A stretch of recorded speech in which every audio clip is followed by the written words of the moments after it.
Hello, আসসালামু আলাইকুম সবাইকে। তোমাদের সবাইকে ওয়েলকাম করছি আজকের বায়োলজি ক্লাসে, যেখানে তুমি পাবে তোমার এইচএসসি পরীক্ষায় আসার মতো সকল এমসিকিউ এর সলভ একদম 100তে 100। এই ক্লাস যদি করে থাকো তাহলে তোমার এমসিকিউ এ কোথা থেকে কি পড়তে হবে, কোন জায়গা থেকে কি আসতে পারে, কোনো সমস্যা থাকবে না আশা করছি। এবং আজকের পুরো ক্লাস জুড়ে তোমাদের সাথে থাকবো আমি, সুমাইয়া আক্তার। পড়াশোনা করছি ঢাকা মেডিকেল কলেজের 5ম বর্ষে এবং তোমাদের সাথে আছি তোমাদের বায়োলজি ইনস্ট্রাক্টর হিসেবে। তোমরা যারা এইচএসসি 25 ব্যাচের আছো, তোমাদের আসলে পরীক্ষার খুব বেশি সময় বাকি নেই এবং এই শেষ সময় এসে তোমরা সবাই আমাদেরকে বারবার বলেছো যেন কিভাবে প্রিপারেশনটা নেওয়া যায় এমসিকিউ সিকিউ এর ক্ষেত্রে, কিভাবে আসলে আমরা আগাবো, কোন বোর্ড কোয়েশ্চেনগুলো কিভাবে সলভ করব, শুধু বোর্ড কোয়েশ্চেন সলভ করলেই হবে কি না, নাকি আরও কিছু পড়তে হবে। নানা রকম প্রশ্ন তোমাদের ছিল আমাদের কাছে এবং সেই সব প্রশ্নের উত্তর দিতে আমরা তোমাদেরকে বিভিন্ন ভাগে ভাগে ক্লাস নেওয়ার একটা শিডিউল রেডি করেছি। এই ধারাবাহিকতায় আজকে বায়োলজির তরফ থেকে প্রথম ক্লাস নিতে যাচ্ছি, যেখানে আমরা দেখব আমাদের জীববিজ্ঞান প্রথম পত্র অর্থাৎ বোটানির এমসিকিউ এর পার্টগুলো। এবং এখানে আজকে আমরা কভার করব চ্যাপ্টার 1, সাথে কভার করব চ্যাপ্টার 2 এবং চ্যাপ্টার 4। অর্থাৎ তোমাদের শর্ট সিলেবাসের প্রথম যেই 3টা চ্যাপ্টার আছে সেই 3টা চ্যাপ্টার কিন্তু আমরা আজকে কভার করে ফেলবো। আমরা তোমাদের ফ্রেন্ডদেরকে একটু মেনশন করে দাও যেন ওরা তাড়াতাড়ি ক্লাসে জয়েন করে নেয়, এবং অবশ্যই তোমরা নিজেরাও দ্রুত জয়েন করে নাও যাতে কোনো জায়গায় তোমাদের কিচ্ছু মিস না হয়ে যায়। এবং তোমরা একটু কমেন্টে আমাকে জানাতে পারো, যেহেতু পরীক্ষা প্রায় কাছাকাছি চলে এসেছে, তোমাদের প্রিপারেশনটা কেমন চলছে, নিজের প্রতি কনফিডেন্স কি ফিল করছো নাকি এখনো একটু ভয় ভয় লাগছে। আমি দেখতে পাচ্ছি যে অনেকে অলরেডি জয়েন করে ফেলেছো, আমাদের সাথে যুক্ত হয়েছে মোহাম্মদ সাইমন আছে, জিয়া। ওয়ালাইকুম আসসালাম সবাইকে। তোমরা সবাই কেমন আছো এবং তোমাদের পড়াশোনা কেমন চলছে? এইচএসসি পরীক্ষায় কি একদম 100তে 100 প্রিপারেশনটা তোমাদের হয়েছে নাকি কোনো জায়গায় গ্যাপ আছে, সেটা আপুকে একটু কমেন্ট করে জানাও। কোন কোন চ্যাপ্টারে অথবা কোন কোন সাবজেক্টে তোমার প্রিপারেশনটা সব থেকে ভালো হয়েছে এবং কোন জায়গায় তোমার প্রিপারেশনে এখনো একটু ঘাটতি আছে বলে তুমি মনে করছো। বায়োলজির ক্ষেত্রে ফার্স্ট পেপার অথবা সেকেন্ড পেপার, কোন পেপারে তুমি বেশি কনফিডেন্স ফিল করো, কোন পেপারে তোমাদের আসলে সমস্যা আছে, কোনো পার্টিকুলার চ্যাপ্টারে যদি থাকে যেখানে তোমার এখনো অনেক গ্যাপ রয়ে গেছে বলে তুমি মনে করছো, সেটাও আমাদেরকে কমেন্টে জানিয়ে দিতে পারো যেন আমরা সেই অনুযায়ী তোমাদের জন্য পারফেক্ট একটা গাইডলাইন নিয়ে আসতে পারি। ঠিক আছে, তাহলে আমি দেখতে পাচ্ছি অলরেডি আমাদের এখানে আঞ্জুয়ারা যুক্ত হয়ে আছো, ইশতিয়াক, এছাড়া আনুষ্কা দেবী আছো। ঠিক আছে, তোমরা দ্রুত ক্লাসে জয়েন করে নাও, তোমাদের ফ্রেন্ডদেরকে মেনশন করে দাও যাতে আমরা সবাই মিলে একসাথে পুরো এমসিকিউ এর প্রিপারেশনটা নিতে পারি। দীপ্ত দাস চলে এসেছে। আপু টপিক ওয়াইজ এমসিকিউ করিয়ে ওকে ওকে, এমসিকিউ নিয়ে আশা করছি আমাদের ক্লাসগুলো করলে তোমাদের কোনো অসুবিধা থাকবে না। এবং এখানে আমাদের বোর্ড পরীক্ষার এমসিকিউ সহ বিভিন্ন কলেজের যেই টেস্ট পরীক্ষাগুলো আছে সব জায়গা থেকে ইম্পর্টেন্ট এমসিকিউগুলো আমরা নিয়ে এসেছি। কিন্তু অবশ্যই যখন আমরা এমসিকিউ করাবো তোমরা খেয়াল করবে যে টপিকটা ইম্পর্টেন্ট, এক্স্যাক্ট এই এমসিকিউ পরীক্ষায় আসবে এটা কিন্তু আমরা বলে দিতে পারছি না, কারণ আমরা কেউ পরীক্ষায় আসলে নকল করে পাশ করতে চাই না, সবাই হালাল উপায়ে পাশ করতে চাই, তাই না? এই জন্য আমরা এমসিকিউগুলো সলভ করব এবং মনে মনে ভেবে রাখবো যে যেহেতু এই টপিক থেকে প্রিভিয়াস ইয়ারে কোনো এমসিকিউ এসেছে, তার মানে খুব বেশি সম্ভাবনা আছে যে সামনেও আমার এই টপিক থেকে আবার এমসিকিউ রিপিট হবে। তাহলে আমরা ওই টপিকটা যখন বই থেকে পড়বো খুব ভালো করে পড়ে ফেলবো যেন পরবর্তীতে ওইখান থেকে আসা কোনো এমসিকিউ আমাদের ভুল না যায়। ঠিক আছে, ওকে, ঠিক আছে ঠিক আছে। সুমাইয়া আক্তার জয়েন হয়ে গেছো, এটা আমার নামে স্টুডেন্ট চলে আসছে, আছে মোহাম্মদ সাইমন। ওকে, তোমরা হচ্ছে একটু ফ্রেন্ডদেরকে মেনশন করে দাও, কারণ একা একা কিন্তু হবে না, সবার দোয়া লাগবে না পরীক্ষায় পাস করতে। সবাই মিলে প্রিপারেশন নিব যাতে কোনো জায়গায় বেঁধে গেলে ফ্রেন্ডদের একটু হেল্প নেওয়া যায়, তাই না? ঠিক আছে, আমরা হচ্ছে স্টার্ট করে দেই। দেখো, আমরা হচ্ছে চ্যাপ্টার 1 দিয়ে শুরু করছি, বোটানি অর্থাৎ বায়োলজি ফার্স্ট পেপারের কোষ এবং কোষের গঠন চ্যাপ্টারটা নিয়ে। এবং এখানে আমরা জানি যে চ্যাপ্টারটা খুব বড়, তোমাদের পড়তে গেলে খুব কঠিন মনে হয় শুরু করছি কিন্তু শেষই হচ্ছে না। আমরা ক্লাসটা একটু 2 পাশ থেকে আমরা কমিউনিকেট করে করা ট্রাই করব। তোমরা যারা অ্যান্সার পারো অবশ্যই অ্যান্সারটা কমেন্টে লিখবা, তাহলে আপু বুঝতে পারবো যে তোমাদের প্রিপারেশনটা কেমন হচ্ছে। তো আমাদের প্রথম যে প্রশ্ন দেখো, কোন অঙ্গাণুটির মাধ্যমে অটোফ্যাগি ঘটে? তো এখানে অপশন এ তে আছে রাইবোজোম, বি তে আছে ইডিওজোম, সি তে আছে লাইসোজোম এবং ডি তে আছে সেন্ট্রোজোম। তোমরা যারা যারা পারো সবাই কিন্তু কমেন্টে অ্যান্সারটা লিখে দিবা, দেখা যাক কে পারে অ্যান্সার দিতে।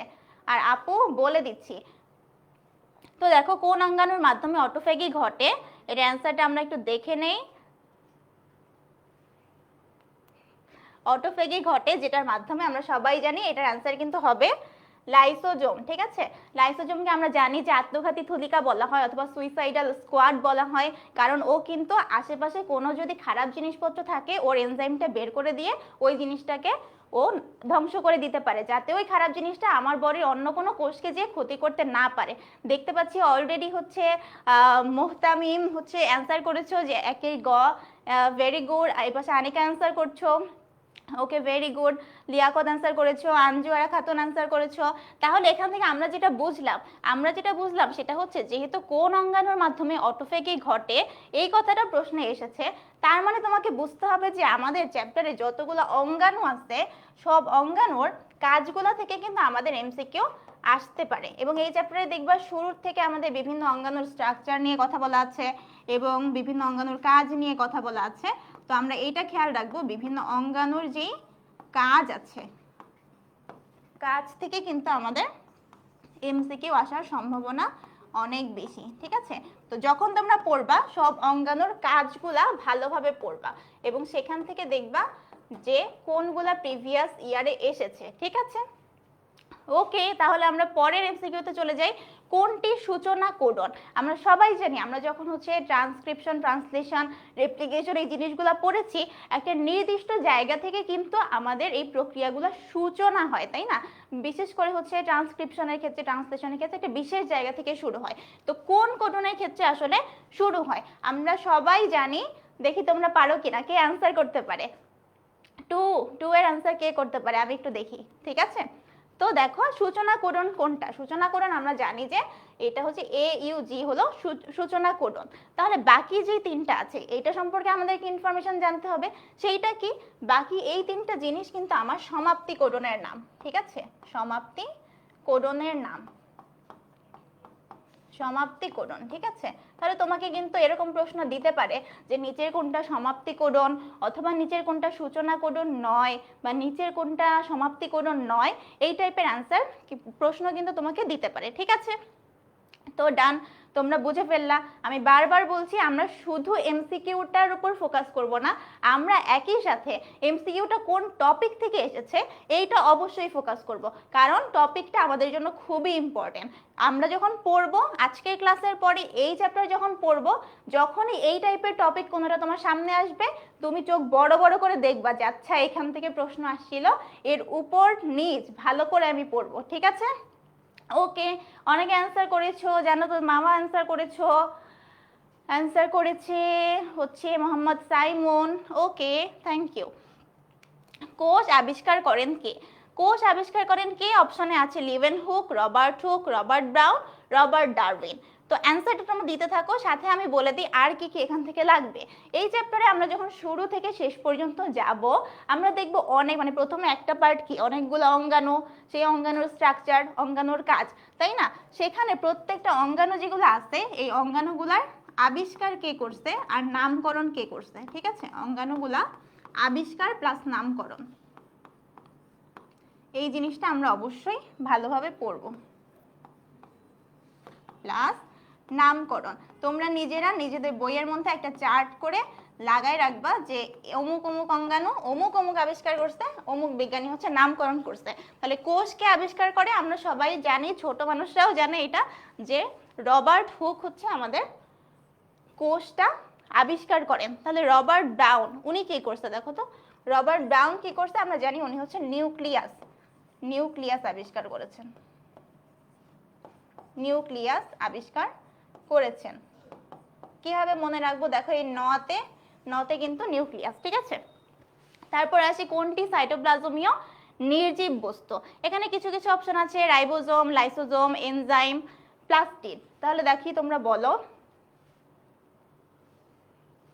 ঠিক আছে, তাহলে এখন আমরা দেখি এখানে কোনটা অ্যান্সার হবে। তাহলে এখান থেকে আমাদের কি পড়তে হবে, তোমরা দেখবা যে আমাদের একটা চার্ট আছে, চার্টের মধ্যে বিভিন্ন পয়েন্ট আছে যে কোষীয় সজীব বস্তু কোনটা, কোষীয় নির্জীব বস্তু কোনটা। ঠিক আছে, এরকম কিছু কিছু পয়েন্ট আছে, তার মানে ওখান থেকে আমাদের এমসিকিউ আসতে পারে। ওখান থেকে যদি আমাদের এমসিকিউ আসে তাহলে আমাদের এটা পারতে হবে। তো দেখবো আমরা এরকম নির্জীব বস্তুর মধ্যে কিছু জিনিস আছে, যেমন নির্জীব বস্তুর মধ্যে কিছু জিনিস আছে, যেমন আমরা এটাকে এইচ পেন দিয়ে মনে রাখতে পারি। এইচ পেন, ঠিক আছে। এইচে কি, এইচে হচ্ছে হরমোন, পিতে হচ্ছে পিগমেন্ট,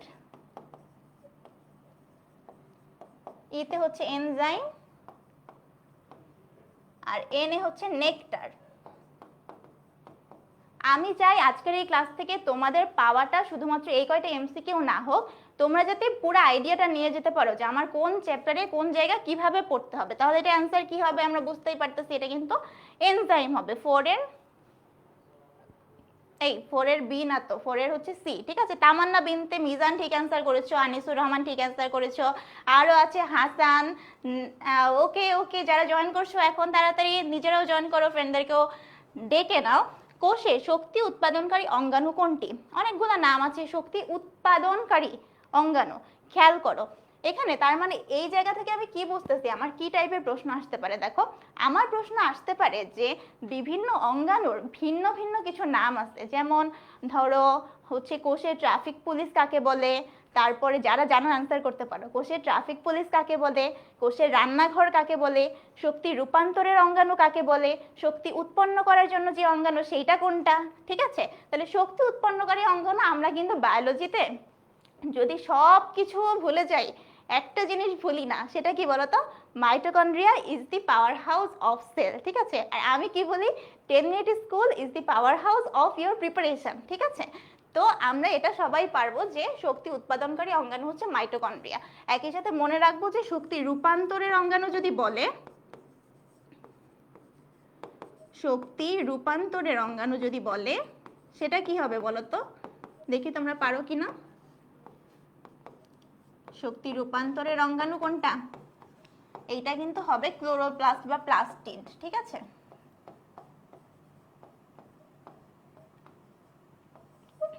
ওকে, ঠিক আছে। তাহলে দেখো আমরা আরেকটা জিনিস দেখে নিই, রাইবোজোম যেটা, রাইবোজোমকে কি বলা হয় বলো তো? রাইবোজোমকে কিন্তু বলা হয় প্রোটিন তৈরির কারখানা, ঠিক আছে। প্রোটিন তৈরির কারখানা, কারণ রাইবোজোমের একমাত্র ইম্পর্টেন্ট কাজ হচ্ছে প্রোটিন তৈরি করা, কারখানা। আবার এইটাকে কি বলে? কোষের রান্নাঘর বলে, কোষের রান্নাঘর বলে, ঠিক আছে। এগুলো তো আমরা সবাই পারি। আজকে কিন্তু আপু কিছু কিছু এমসিকিউ তোমাদেরকে টাস্ক দিব, বুঝছো, যে তোমরা পারো কিনা, হ্যাঁ, কে কে অ্যান্সার করতে পারো এরকম কিছুও দিব, ঠিক আছে। তো দেখা যাক কে কে অ্যান্সার করছো। নিহিদ হাসান অ্যান্সার করছো, ওকে। মোহাম্মদ সাইমন, এই প্লাস্টিড না, এই যে দেখছো একজন কিন্তু অলরেডি ভুল করে ফেলছে, যে আমি বলছি শক্তি রূপান্তরের অঙ্গাণু, রূপান্তরের অঙ্গাণু সরি উৎপাদনকারী অঙ্গাণু হচ্ছে মাইটোকন্ড্রিয়া, আর রূপান্তর বললে তখন হবে হচ্ছে প্লাস্টিড, ঠিক আছে।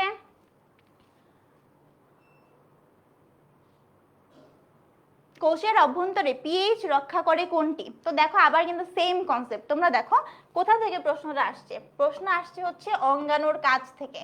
তাহলে আমরা কি বুঝতে পারতেছি যে অঙ্গাণুর কাজগুলা কত কত বেশি ইম্পর্টেন্ট? অঙ্গাণুর কাজ থেকে, ঠিক আছে।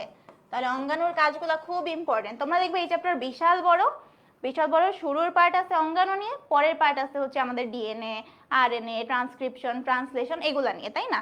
কিন্তু পিছনের পার্টে অনেক অনেক ইনফরমেশন থাকলেও কেন জানি সবসময় এমসিকিউ টেমসিকিউ সবকিছু ফার্স্টের পার্ট থেকে বেশি বেশি আসে, ঠিক আছে।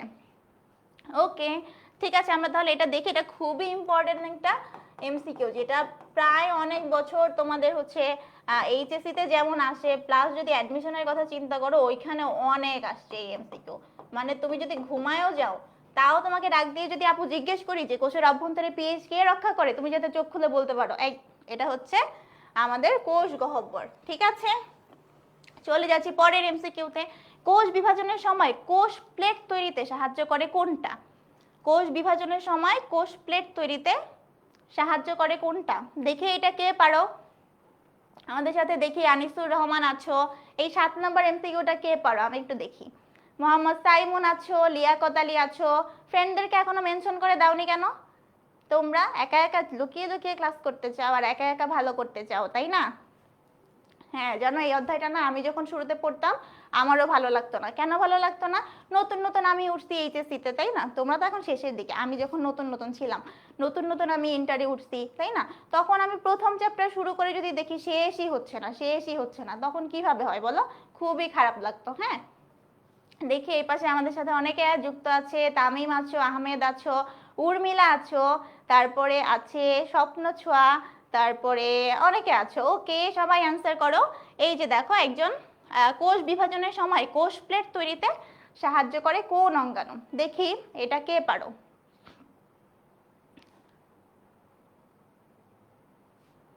দেখি এই পাশে দেখো মারামারি কিন্তু লেগে গেছে। মুস্কান বলেছে 7 এর এ হবে, এদিকে আঞ্জুয়ারা ওরা বলছে হচ্ছে 7 এর সি হবে। তোমাদেরকে এটা টাস্ক দিলাম, দেখি তোমরা মারামারি করে কে জিতো, এ নাকি সি। ঠিক আছে, এ নাকি সি, দেখো দেখি প্রমাণ সহ দেখো এইটা। তাহলে সাসপেন্সে থাকলো, আমি তোমাদেরকে বলবো, তোমরা আগে নিজেরা একটু মারামারি করে নাও। ওকে, মানব জিনোমের মাত্র 2 ভাগ জিন বিভিন্ন বৈশিষ্ট্যে অংশগ্রহণ করে এবং বাকি 98 ভাগ জিনে নিষ্ক্রিয় থাকে, এদেরকে কি বলা হয়? তো দেখবা যে তোমাদের যখন একটু চ্যাপ্টারের শেষের দিকে যাবা তখন কিন্তু কিছু কথা ওখানে দেওয়া আছে। ঠিক আছে, কিছু কথা বলতে কেমন, যেমন অনকোজিন কাকে বলে, তারপর হোলান্ড্রিক ডিএনএ এটা কোনটা, তারপরে আরো কিছু আছে জাঙ্ক ডিএনএ কোনটা, এরকম কিছু কিছু টার্ম ওখানে আছে। তার মানে কি ওই টার্মগুলো থেকে কিন্তু আমাদের প্রশ্ন আসে। ঠিক আছে, তাহলে আমরা এটা জানি যে যেইগুলা মানে 2 ভাগ জিন বিভিন্ন বৈশিষ্ট্যে অংশগ্রহণ করে, বাকি 98 ভাগ জিনই নিষ্ক্রিয় থাকে। তো দেখো বলতেছে 98 ভাগ জিনই যে নিষ্ক্রিয় থাকে এদেরকে কি বলা হয়? এদেরকে আমরা বলি হচ্ছে জাঙ্ক ডিএনএ। ঠিক আছে, ক্লাস কি ব্লার দেখা যাচ্ছে? সবার কাছে কি ব্লার মনে হচ্ছে বলো তো? না, আমি একটা মারামারি চাই, তোমাদের মধ্যে মারামারি করতে হবে। আসো দেখি কোনটি কোষের প্রোটিন ফ্যাক্টরি। ঠিক আছে, এই দেখো প্রোটিন ফ্যাক্টরি কোনটা, এই যে তাহলে বললাম যে কোন অঙ্গাণুর ভিন্ন কি নাম আছে, ভিন্ন কি নাম আছে, এইটা কিন্তু অনেক ইম্পর্টেন্ট। ভিন্ন নাম, তাহলে কোষের প্রোটিন ফ্যাক্টরি, বা আমি বলছিলাম প্রোটিন তৈরির কারখানা, তাহলে অঙ্গাণুগুলার ভিন্ন নাম এইগুলা নোট করো। মানে এমসিকিউটা তো দেখবাই শিখবাই, প্লাস হচ্ছে কি পড়তে হবে, অঙ্গাণুর যদি ভিন্ন নাম থাকে, স্পেশাল নাম থাকে, সেইটা কিন্তু আমাদেরকে পড়তে হবে। ঠিক আছে, তাহলে আমরা সবাই জানি একমাত্র প্রোটিন নিয়ে যখনই প্রশ্ন আসবে চোখ বন্ধ করে রাইবোজোম। ধরো তোমার নাম রাবেয়া, তাই না, তোমার নাম ঐশী, এটা যেমন তুমি কখনো ভুলো না, ঠিক একইভাবে আমাদের রাইবোজোম যে প্রোটিন তৈরি করে এইটা তুমি কখনো ভুলবা না।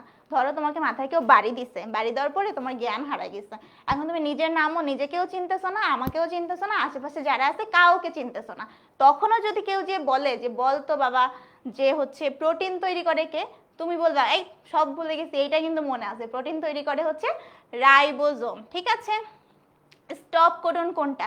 দেখছো যে একই প্রশ্ন যে আসে, ঘুরায় আসে, ফিরায় আসে, সেটা কিন্তু অলরেডি তোমাদেরকে একটা প্রমাণ দিয়ে দিলাম। আমরা অলরেডি পড়ছি যে স্টার্ট কোডন কোনটা, এখন আমরা পড়তেছি যে স্টপ কোডন কোনটা। ঠিক আছে, ওকে, তাহলে দেখো এখানে আমরা কিন্তু জানি যে স্টপ কোডন 3টা ছিল, এটা আমি মনে রাখতাম, উয়া, উয়াগ, উগা। ঠিক আছে, উয়া, উয়াগ আর হচ্ছে উগা, এই 3টা হচ্ছে আমাদের স্টপ করুন। ঠিক আছে, তাহলে কোনটা মিলে? মিলে হচ্ছে এইটা, বাকি এইসব হচ্ছে হাবরু জাবরু। এইটা হচ্ছে ছিল আমাদের স্টার্ট করুন। ওকে, ঠিক আছে, আমি বলবো তোমাদের এই ক্লাস থেকে টেক হোম মেসেজ কিন্তু এইটা, অবশ্যই আমরা এখানের এমসিকিউ গুলো সলভ করার পাশাপাশি ইম্পর্টেন্ট টপিক কোনটা এইটা মাথায় রাখবো এবং সেই জিনিসটা ভালো করে বই থেকে পড়ে ফেলবো আজকেই। ঠিক আছে, ওকে, তাহলে আমরা দেখি যে কোন এনজাইমটা ডিএনএ কর্তনের আণবিক কাঁচি। এ দেখছো ভিন্ন নাম যেখানেই আছে সেখানেই ইম্পর্টেন্ট, তোমার কাউকে বলেও দেওয়া লাগবে না। ঠিক আছে, কোন এনজাইম ডিএনএ কর্তনের আণবিক কাঁচি? আমরা জানি যে একটা হচ্ছে কাটে আর একটা হচ্ছে জোড়া লাগায়। তো লাগায়, লাগায় যে সে হচ্ছে লাইগেজ, আর কাটে যে সে হচ্ছে রেস্ট্রিকশন অথবা রেস্ট্রিকশন এন্ডোনিউক্লিয়াস বলে। ঠিক আছে, বা এটাকে হচ্ছে মলিকিউলার সিজার বলে, অনেক কিছু বলে। ঠিক আছে, মলিকিউলার সিজার, মলে এত লিখতে গেলে তো পারবো না, তোমরা হচ্ছে লিখে নিবা, এটা অন্য অন্য নাম যেটা আছে সেইটা আমরা লিখবো। ঠিক আছে, আর লাগায় কোনটা? লাগায় বা যুক্ত করে হচ্ছে লাইগেজ বা যুক্ত করে। ঠিক আছে, সবাই পারো মনে হয়, তাই না? ঠিক আছে, দেখি কে অ্যান্সার করেছো। 11 কে অ্যান্সার করেছো, মোহাম্মদ সাইমন অ্যান্সার করেছো, তারপরে এই পাশে তো হ্যাঁ অনেকে আরাফাত অ্যান্সার করেছো, জান্নাতুল মাওয়া অ্যান্সার করেছো। এই পাশের বান্দারা একটু পিছিয়ে আছে নাকি আমার নেটওয়ার্কের জন্য তোমাদেরটা দেখতে পাচ্ছি না। যাই হোক, ক্ল্যামাইডোমোনাসের ক্লোরোপ্লাস্টটা কোন ধরনের? এখান থেকে দেখো ক্ল্যামাইডোমোনাসের ক্লোরোপ্লাস্টের শেপটা আমাদেরকে জানতে যাচ্ছে, তাই না? এখন এই শেপ যখন আমার জানতে চাচ্ছে, তার মানে তোমরা জানো যে শৈবালের ক্ষেত্রে ক্লোরোপ্লাস্টের অনেক বৈচিত্র্য দেখা যায়। ক্লোরোপ্লাস্টের বিভিন্ন টাইপ আছে, হ্যাঁ, যেমন টাইপ কি জালিকাকার আছে, সর্পিলাকার, পেয়ালাকার, তারকাকার, হ্যাঁ, নানান রকম, তাই তো? সবগুলা কিন্তু ক্লোরোপ্লাস্টের আকৃতি কোনটা কার, এটা ভালোভাবে পড়তে হবে। ক্লোরোপ্লাস্টের আকৃতি, এইটা ভেরি ইম্পর্টেন্ট, অনেক পরীক্ষায় আসে, মিস করা যাবেই না, গেলে কিন্তু পরীক্ষার মার্ক মিস হয়ে যাবে, ঠিক আছে? চলো তাহলে আমরা এটা দেখি, এটা দেখি যে ক্লামাইডোমোনাস শৈবালে কোন ধরনের ক্লোরোপ্লাস্ট থাকে, তাই না? এটা কি পেয়ালাকার থাকে না? ঠিক আছে। জালিকাকার কোনটায় থাকে? জালিকাকার থাকে হচ্ছে ইরোগোনিয়ামে। সর্পিলাকার তো থাকে হচ্ছে স্পাইরোগাইরা, স্পাইরোগাইরা, ঠিক আছে? ভুল করো না, ভুল করা যাবে না, ঠিক আছে? তারকাকার হচ্ছে জিগনেমা। সবগুলো আমরা পড়বো, মানে সবগুলা পড়তে হবে, জাস্ট এই একটা এমসিকিউ পড়ে কিন্তু পরীক্ষা দিতে যাওয়া যাবে না, তাহলে মাথায় হাত আর স্বপ্নে বাস, ঠিক আছে? তারপরে দেখি প্রোটিন সঞ্চয়কারী লিউকোপ্লাস্টকে কি বলে, এটা খুব ইম্পর্টেন্ট, এটা দেখি কে পারো, এটা যে পারবে সে বুঝবো যে ভালো একটা প্রিপারেশন নিছে। আমাদের ক্লোরোপ্লাস্টের সঞ্চয়কারী মানে লিউকোপ্লাস্ট তো বিভিন্ন খাবার সঞ্চয় করে, তাই না? তো বিভিন্ন খাবার সঞ্চয় করে লিউকোপ্লাস্ট, ভালো কথা। তো সঞ্চয় করে, এখন এটা যদি শর্করা সঞ্চয় করে, ওর নাম হচ্ছে অ্যামাইলোপ্লাস্ট, ঠিক আছে?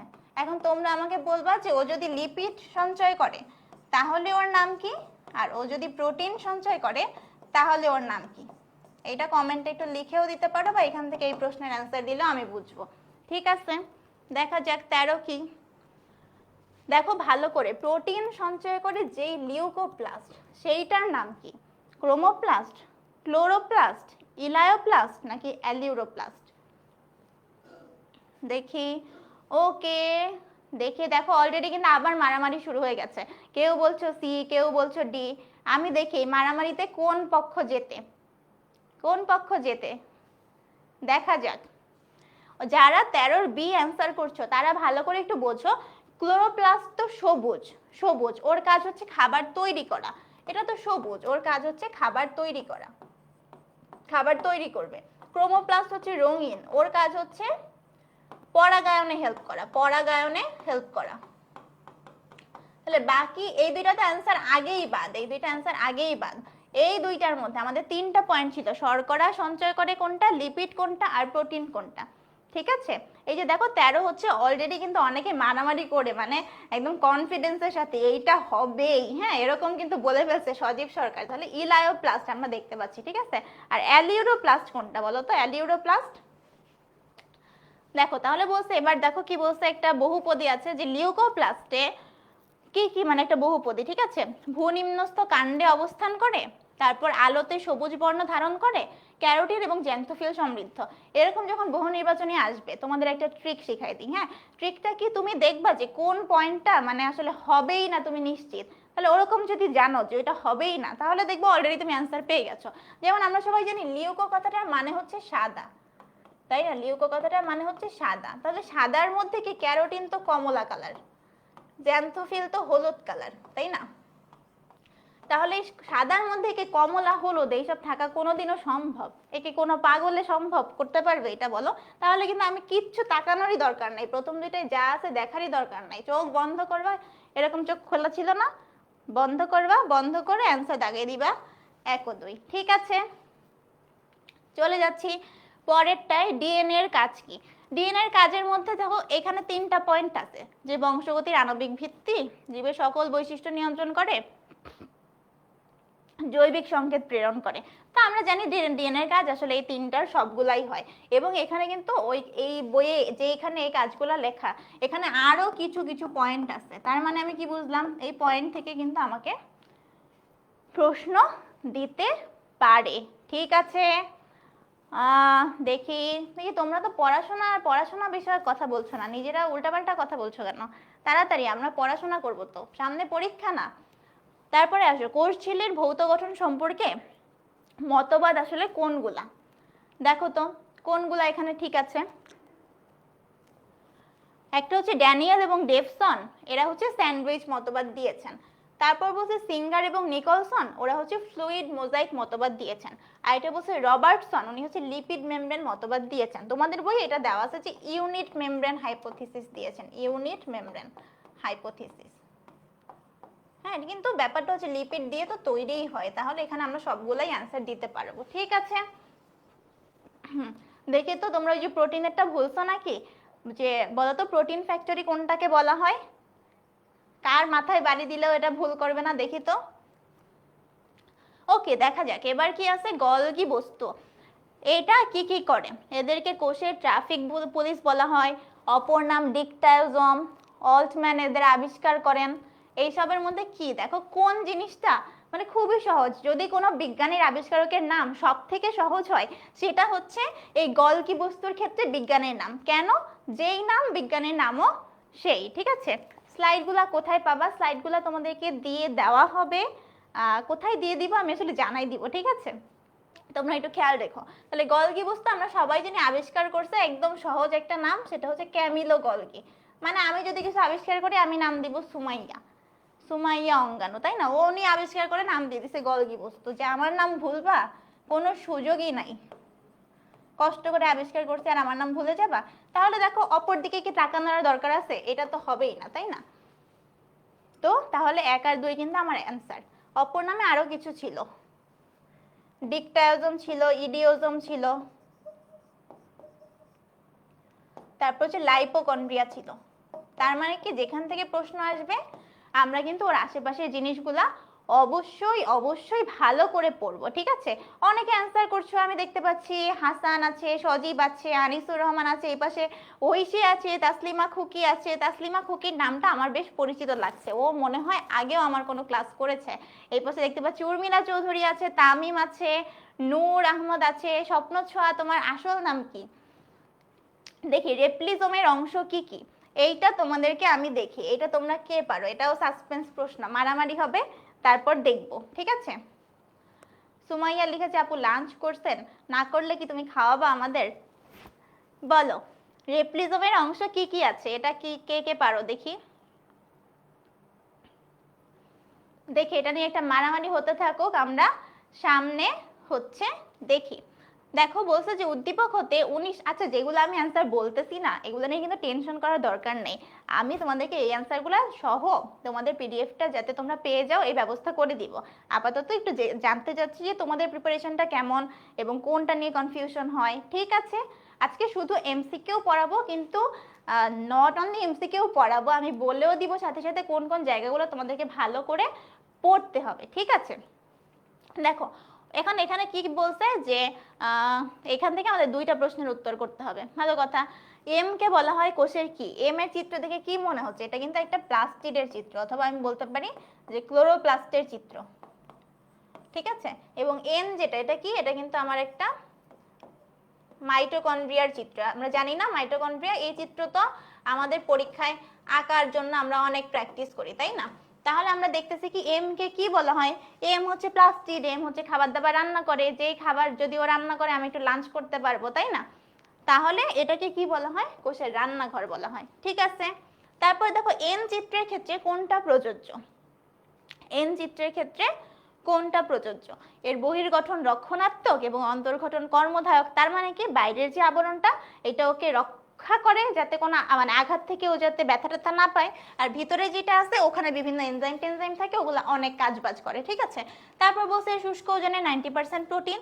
তারপরে বলছে যে এর মধ্যে 100 প্রকারের এনজাইম এবং কো এনজাইম আছে। ঠিক আছে, এটা কিন্তু সবগুলাই আমাদের অ্যান্সার কারেক্ট। ঠিক আছে, তোমাদের কোনো যদি আমার সাথে দ্বিমত থাকে তাহলে কিন্তু তোমরা বলতে পারো, আমি কিন্তু মাঝে মাঝে উল্টাপাল্টা বলেও তোমাদেরকে একটু যাচাই করে নিব যে তোমরা ভুল ধরতে পারো কিনা। কেন করবো বলো তো? কারণ হচ্ছে অনেক সময় থাকে পরীক্ষায় আমরা বুঝি যে অ্যান্সার হচ্ছে এ হবে অথবা অ্যান্সার বি হবে, কিন্তু হয় কি একটু কনফিউশন হয়, তারপর মাথাটা ঘুরাই হচ্ছে আমাদের যে ফ্রেন্ড আছে ওকে বলি এই এটার অ্যান্সার কি হবে তুই জানিস? তারপরে ও আমাদের কি বলে এই এটার অ্যান্সারটা এটা হবে না ওইটা হবে। তারপর তো মাথায় একদম নিউরনগুলোর মধ্যে প্যাচ লেগে যায়। কি হইলো যে আমি তো ভাবলাম এটা হবে, ও তো বলতেছে অন্যটা হবে। তখন কিন্তু আমরা অনেক সময় এটা হয় যে ফ্রেন্ডের কথা শুনে একটা দাগায় দিয়ে আসছি, বের হয়ে দেখছি নিজে যা ভাবছিলাম সেটাই ঠিক ছিল। এরকম সমস্যা যাতে তোমাদের না হয় এটা আমরা এনশিওর করার ট্রাই করব, ঠিক আছে? এই কে যেন আমি লাঞ্চ করছি কিনা জিজ্ঞেস করলো, ও কি খাবার চাইছি বলে পালাই গেল নাকি? ওকে, দেখো কি বলছে, উদ্দীপকে পি থেকে কিউ তৈরি হয় কোন প্রক্রিয়ায়? তুমি দেখো পি যেটা, পিও একটা ডাবল স্ট্র্যান্ডেড, মানে দুইটা সূত্রক আছে, সূত্রক 1 2। কিউ যেটা, এটাও হচ্ছে সূত্রক 1 2। তার মানে আমি বুঝতে পারতেছি যে এটাও ডিএনএ, আমার এটাও ডিএনএ, তাই না? এই দুইটাই যদি ডিএনএ হয় তাহলে একটা ডিএনএ থেকে আরেকটা ডিএনএ তৈরি করার যে প্রসেস, এটাকে কি বলে? এটাকে রেপ্লিকেশন বলে। এবং ট্রান্সক্রিপশন কাকে বলে? যখন আমরা জানি ডিএনএ থেকে আরএনএ তৈরি হবে, কোন আরএনএ? এমআরএনএ তৈরি হবে, এটাকে বলা হয় ট্রান্সক্রিপশন। আর ট্রান্সলেশন কাকে বলে? যখন আমরা জানি যে এমআরএনএ থেকে প্রোটিন তৈরি হবে, এই প্রসেসকে বলা হয় ট্রান্সলেশন। ওকে, তোমরা তো সব এগুলা জানো, তাই না? হ্যাঁ, দেখো এরকম কিন্তু সবার জীবনে হয়, আমার সাথে এরকমও অনেক হয়েছে যে আমি ভাবছি এটা অ্যান্সার, পরে ফ্রেন্ডের কথা শুনে ফ্রেন্ডের প্রতি অগাধ বিশ্বাস অন্য একটা দাগায় দিয়ে এসে পরে এমন একটা মারা খাইছি, এই দুঃখ কাউকে বলাও যায় না, আম্মুকেও বলা যায় না, কাউকে বলা যায় না, ঠিক আছে? ফ্রেন্ডকে তো বলাই যায় না, ঠিক আছে? তাহলে দেখো উক্ত প্রক্রিয়ার ক্ষেত্রে কোনটা কোনটা ঠিক। দেখো আমি আগের মতো যদি চিন্তা করো যে ভুল একটা যদি পেয়ে যাই তাহলে কিন্তু একদম ছক্কা। কিরকম ছক্কা? অন্যদিকে তাকানোই লাগবে না, তো চিন্তাই করা লাগবে না। এখানে কি বলছে দেখো, লিডিং সূত্রকে অনেকগুলো প্রাইমার লাগে। আমরা জানি না এটা তো ভুল, লিডিং সূত্র তো নিরবচ্ছিন্ন ভাবে তৈরি হতেই থাকে। ল্যাগিং সূত্র হচ্ছে খন্ড খন্ড আকারে তৈরি হয়, এবং এই খন্ড খন্ড আকারে যখন তৈরি হয় পরবর্তীতে লাইগেজ দিয়ে সবগুলা খন্ড জোড়া লেগে যায়। তাহলে আমাদের অ্যান্সারকে অন্যদিকে তাকানো লাগবে, 1 আর 3 না হলে তো কোনো উপায়ই নাই, ঠিক আছে? এখন তোমরা তো ইন্টেলিজেন্ট, তোমরা তো এগুলা সব জানো, সব চোরামি বুদ্ধি তোমরা ভালোভাবে জানো, আমি জানি, ঠিক আছে? ওকে, ডিএনএ এর কার্যকরী একককে কি বলে? দেখো কয়েকটা টার্ম আছে, তাহলে শুধু এই একটা লাইন পড়লে তো হবে না, বাকি জিনিসগুলোও পড়তে হবে, ঠিক আছে? মেকআপ প্রাইমার না, হাই হাই কি বলে? তো কার্যকরী একককে কি বলে? আমরা জানি এটাকে হচ্ছে সিস্ট্রন বলে। তাহলে শুধু সিস্ট্রন পড়লে কি হবে? হবে না, কিন্তু বারবার বলতেছি আমাদের কিন্তু এই জায়গাগুলোও পড়তে হবে, ঠিক আছে? যে রেকন কাকে বলে, রেপ্লিকন কাকে বলে, ঠিক আছে? সবকিছু আমরা পড়বো। এবং তোমরা তো ভালো স্টুডেন্ট এবং তোমরা চাও অনেক ভালো করতে, তোমরা তো আরো বেশি বেশি করে পড়বা, তাই না? 10 স্কুলে পড়ো, 10-এর সাথে 100, 10-এর সাথে আরেকটা 10 গুণ দিবা, 100-তে 100 পরীক্ষায় পাওয়াই লাগবে, ঠিক আছে? শিলা ঘোষ, এই যে শিলা ঘোষের নামটাও আমার বেশ পরিচিত, ওর আসল নাম হচ্ছে পুষ্পিতা, মেবি ওর আম্মুর আইডি দিয়ে ক্লাস করতেছে। ওকে, ও দেখো সিস্ট্রন, ঠিক আছে? তারপরে কোন বিজ্ঞানীগণ কোষ তত্ত্বটা দেন? তো বিভিন্ন নামধাম আছে, এখান থেকে তোমাদেরকে অ্যান্সার করতে হবে। দেখি কারা অ্যান্সার করতে পারো। হ্যাঁ দেখি অনেকে অ্যান্সার করছে, ঐশী অ্যান্সার করছে, মোহাম্মদ সাইমন অ্যান্সার করছে, সাবিহা, মিম, তিথি দেব, এই পাশে দেখতে পাচ্ছি উর্মিলা, নূর, স্বপ্ন ছোঁয়া তো নাম বলে নাই, ঠিক আছে? ওকে, তাহলে আমরা দেখি কে, এটা হচ্ছে স্লাইডেন এবং সোয়ান, এরা হচ্ছে কোষ তত্ত্ব দেন। একটা জিনিস বলি, যদি তোমাদের কোষবিদ্যার জনক বলে তখন তো আমরা বলছি যে হচ্ছে রবার্ট হুক হবে, কিন্তু তোমাদেরকে যদি বলে যে আধুনিক কোষ তত্ত্বের বা আধুনিক কোষবিদ্যার জনক কে, আধুনিক কোষবিদ্যার জনক কে, তখন আমরা কি বলবো? তখন একটা ইম্পর্টেন্ট নাম আছে, Carl P Swanson, Carl P Swanson, Swanson, ঠিক আছে? চলে যাচ্ছি পরের প্রশ্নে। দেখো দুইটা কূপ যদি পাশাপাশি থাকে তাদেরকে কি বলে? এটা কোথার টপিক? এটা হচ্ছে আমাদের কোষ প্রাচীরের টপিক। কোষ প্রাচীরে আমরা জানি যে এখানে ধরো এরকম একটা কোষ, এরকম একটা কোষ, এবং দুই কোষের মাঝখানে যেটা থাকে এটাকে বলা হয় মধ্যপর্দা। তো মধ্যপর্দার উপরে অনেক কিছু যুক্ত হয়, এখানে একটা প্রাথমিক প্রাচীর যুক্ত হয়, তারপরে একটা সেকেন্ডারি প্রাচীর যুক্ত হয়, তাই তো? এগুলো তো আমরা জানি, তাই না? যেইখানে আমাদের শুধু মধ্যপর্দাই থাকে, অন্য কোনো প্রাচীর প্রাচীর তৈরি হয় না, সেই জায়গাটাকে বলা হয় কূপ। তাহলে দুইটা কূপ যখন পাশাপাশি থাকে, দুইটা থেকেই বোঝা যাচ্ছে না কি হয় বলো তো? দুইটা মানে জোড়া, তাহলে এটা হচ্ছে পিট পেয়ার, ঠিক আছে? সাবিহা অ্যান্সার করছো, মিম আছে, আরো অনেক মানুষ অ্যান্সার করছো, ভেরি গুড। তারপরে কি আসলো যে পাশাপাশি কোষ প্রাচীরের সূক্ষ্ম ছিদ্রপথে সাইটোপ্লাজমিক সংযোগ স্থাপিত হলে এইটাকে কি বলে? তো ব্যাপারটা হচ্ছে এই একটা কোষ, এই একটা কোষ, এদের মধ্যে তো জিনিসপত্রের আদান প্রদান হতে হবে, তাই না? আদান প্রদান যদি হতে হয় তাহলে একটা সংযোগ স্থল লাগবে। এই সংযোগ স্থলকে কি বলে? আমরা সবাই জানি এটাকে বলা হয় প্লাজমোডেজমাটা। কি বলে? প্লাজমোডেজমাটা। এইটা খুবই খুবই সুন্দর এমসিকিউ বলতেছি কেন, এটা হচ্ছে খুবই খুবই ইম্পর্টেন্ট একটা এমসিকিউ, ঠিক আছে? দেখা যাক, লিয়াকত অ্যান্সার করেছে, সাদিয়া সুলতান অ্যান্সার করেছে, লামিয়া লিখেছে ও 100-তে 100 পেতে চায়। আমিও চাই তোমরা সবাই 100-তে 100 পাও, ঠিক আছে? মাইসিলি নামক সূত্রের প্রস্থচ্ছেদে কয়টা সেলুলোজ অণু থাকে? দেখো তো এটার অ্যান্সারটা একটু, এখানে দেখবে অনেকগুলো জিনিস আছে, যে অনেকগুলো সেলুলোজ মিলে, আমরা জানি কোষ প্রাচীরের মূল উপাদান হচ্ছে সেলুলোজ। এটা কিন্তু খুব ইম্পর্টেন্ট একটা এমসিকিউ, যে কোষ প্রাচীরের প্রধান উপাদান কি? প্রধান উপাদান হচ্ছে সেলুলোজ। অনেকগুলো সেলুলোজ মিলে সেলুলোজ চেইন হয়, সেলুলোজ চেইন হয়, সেলুলোজ চেইন হয়। তারপর এগুলা মিলে আবার হচ্ছে ক্রিস্টালাইন মাইসেলি হয়, তারপর মাইক্রোফাইব্রিল, অনেক কথা আছে। তার মানে এই জায়গাটা থেকে যেহেতু প্রশ্ন এসে গেছে, এখানে সবগুলা তথ্য কিন্তু আমাদের পড়তে হবে, ঠিক আছে? যেহেতু এটা তোমাদের শেষের টাইমের এসে ক্লাস নিচ্ছি, তো এটা আসলে সম্ভব না যে আমি প্রত্যেকটা টপিক ধরে ধরে পড়াই দিব, হ্যাঁ? তো আমি জাস্ট বলে দিচ্ছি, তোমরা যাতে পড়ে নিতে পারো, ওকে? তো দেখো এটা কি, এটা হচ্ছে 100টা সেলুলোজ অণু থাকে হচ্ছে প্রত্যেকটা মাইসিলি নামক সূত্রের প্রস্থচ্ছেদে, ঠিক আছে? পর্দাবিহীন সাইটোপ্লাজমীয় অঙ্গ কোনটা? এইটা খুবই important, very important, very very important, ঠিক আছে? তো এটার একটা নেমোনিক্স আছে, ঠিক আছে? এখানে দেখবা, আমি লিখে দিই, সেরা মামাই প্রথম। এটা কিসের নেমোনিক্স? এটা হচ্ছে পর্দাবিহীন যে অঙ্গাণুগুলো আছে সেগুলার নেমোনিক্স, ঠিক আছে? পর্দা যুক্ত তো অনেকগুলা, তাই না? সেরাতে হচ্ছে সেন্ট্রিওল, রাতে হচ্ছে রাইবোজোম, মাতে হচ্ছে মাইক্রোটিউবিউল, মাইক্রোফিলামেন্ট, ইন্টারমিডিয়েট ফিলামেন্ট, প্রোটিওজোম, ঠিক আছে? পারবা সবাই আশা করছি। দেখি তাহলে আমাদের অ্যান্সার হচ্ছে রাইবোজোম, ঠিক আছে? তারপরে চলে আসি পরের প্রশ্নে, কোষের কোন অঙ্গাণুটি এটিপি সিনথেসিস করে? তো এটিপি সিনথেসিস করার মানে কি? এটিপি মানে আমরা জানি এটিপি মানে হচ্ছে শক্তি। তো শক্তি কে তৈরি করে? শক্তি যে তৈরি করে power house of the cell, তাহলে এটা হবে কি? মাইটোকন্ড্রিয়া। আঞ্জুয়ার অ্যান্সার করছে, মিজান অ্যান্সার করছে, জান্নাতুল, নূর, এই পাশে মানুষজন অ্যান্সার করছে অনেকে, ওকে, থ্যাংক ইউ। মাইটোকন্ড্রিয়াতে প্রায় কত প্রকারের এনজাইম এবং কোএনজাইম থাকে? তার মানে আমরা বুঝতে পারতেছি কিন্তু যে আমাদের ঘুরায় ফিরায় প্রশ্নগুলো মাইটোকন্ড্রিয়া, গলগি বডি, প্লাস্টিড, এগুলো থেকে বেশি বেশি আসে। তাহলে এটা অলরেডি আমরা একটা প্রশ্নে পড়ে ফেলছি, সেটা হচ্ছে 100টা এনজাইম এবং কোএনজাইম থাকে। তারপর উদ্ভিদ কোষে ক্লোরোপ্লাস্টের সাধারণ আকৃতি কেমন? সাধারণ আকৃতি যখন বলবো তখন কিন্তু এই পেয়ালা, আংটি, তারকাকার এইসব কিচ্ছু হবে না। তখন যেটা হবে সেটা হচ্ছে লেন্স আকৃতির, ঠিক আছে? তখন সেটা হবে লেন্স আকৃতির। তারপর কোষের স্বপ্রজননক্ষম অঙ্গাণু কোনটা? স্বপ্রজনন মানে হচ্ছে যেটা নিজে নিজেই বিভক্ত হয়ে যাইতে পারে, ঠিক আছে? অন্য কারো হেল্প টেল্প কিচ্ছু লাগে না। তো এরকম অঙ্গাণু কোনটা? এরকম অঙ্গাণু একটা এখানে আছে, সেটা হচ্ছে সেন্ট্রিওল। আর ব্যাকটেরিয়ার ক্ষেত্রে একটা জিনিস আছে, ব্যাকটেরিয়ার ক্ষেত্রে একটা জিনিস আছে, সেটা হচ্ছে প্লাজমিড, ঠিক আছে? প্লাজমিড মনে থাকবে। এইসব আসলে যদি ভুল করো তাহলে আপু অনেক দুঃখ পাবো। তারপরে দেখো, নিউক্লিওটাইডের ভান্ডার কোনটি? নিউক্লিওটাইডের ভান্ডার কোথায় পাবো? নিউক্লিয়াসের মধ্যে অনেকগুলা পার্ট আছে, তাই না?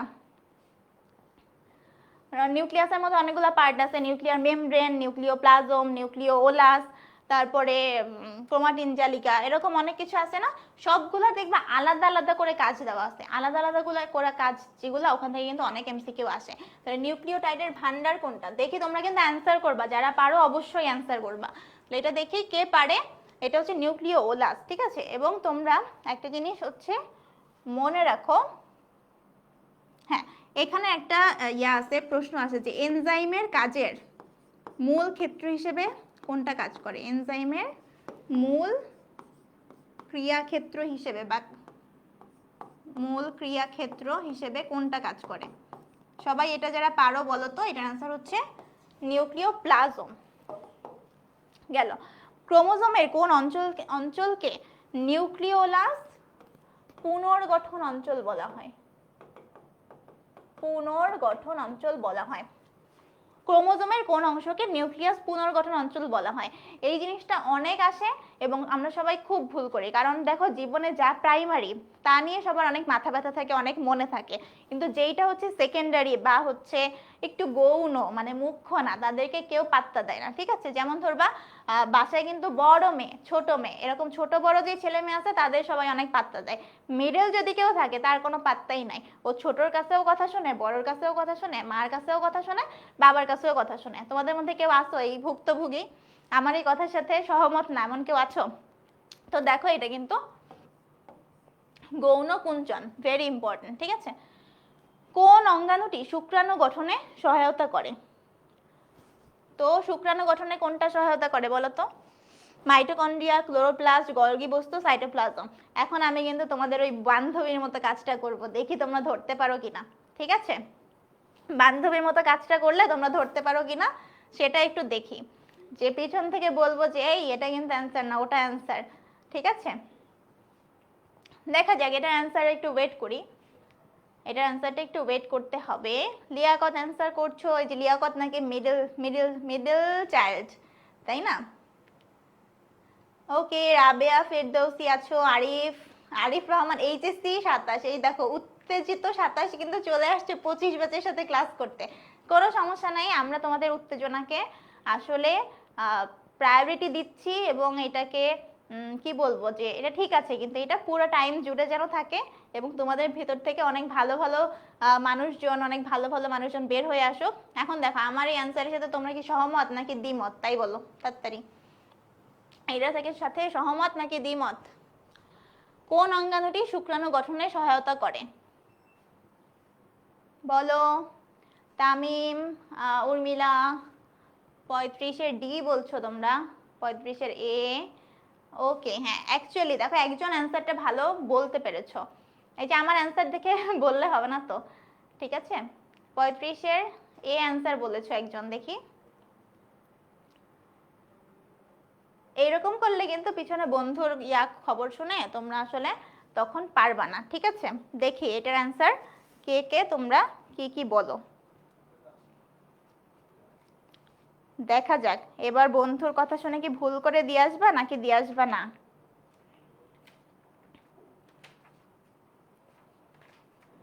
বন্ধুর কথা শুনে কে ভুল করে সেটা আজকে দেখা যাবে।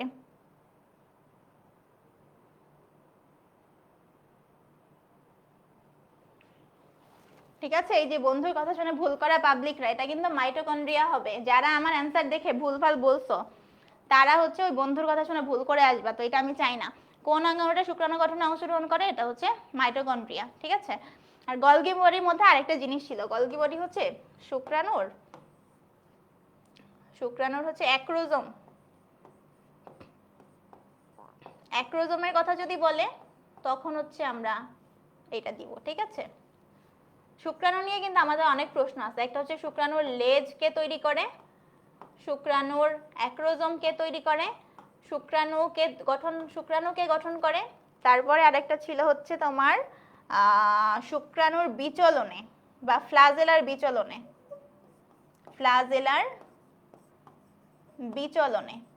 একটা জিনিস মনে রাখবো, যদি বলে ফ্লাজেলার বিচলনে কে হেল্প করে তখন অ্যান্সার হচ্ছে মাইক্রোটিউবিউল।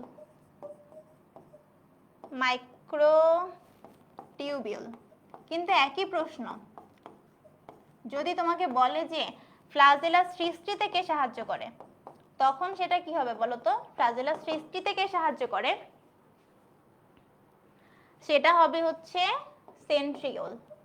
এই টাইপের একটু একটু দেখবা শব্দের পার্থক্যের জন্য এমসিকিউ এর অ্যান্সার বদলাই যায়, এগুলো যাতে তোমাদের কারো ভুল না হয়। ওকে, এই যে দেখো আমি বলার পরে এখন সবাই এ লিখতেছে, এভাবে তো হবে না। একটা মানুষকে আমি দেখছি ঠিকটা বলতে, নিচের কোনটায় অ্যান্টিকোডন বিদ্যমান? তোমরা দেখছো আরএনএ এর অনেকগুলো প্রকারভেদ তোমার বইয়ে আছে, অনেকগুলো প্রকারভেদের মধ্যে আমাদের টিআরএনএ এর একটা গঠনই আছে, সেই গঠনটার নাম কি? Clover leaf model.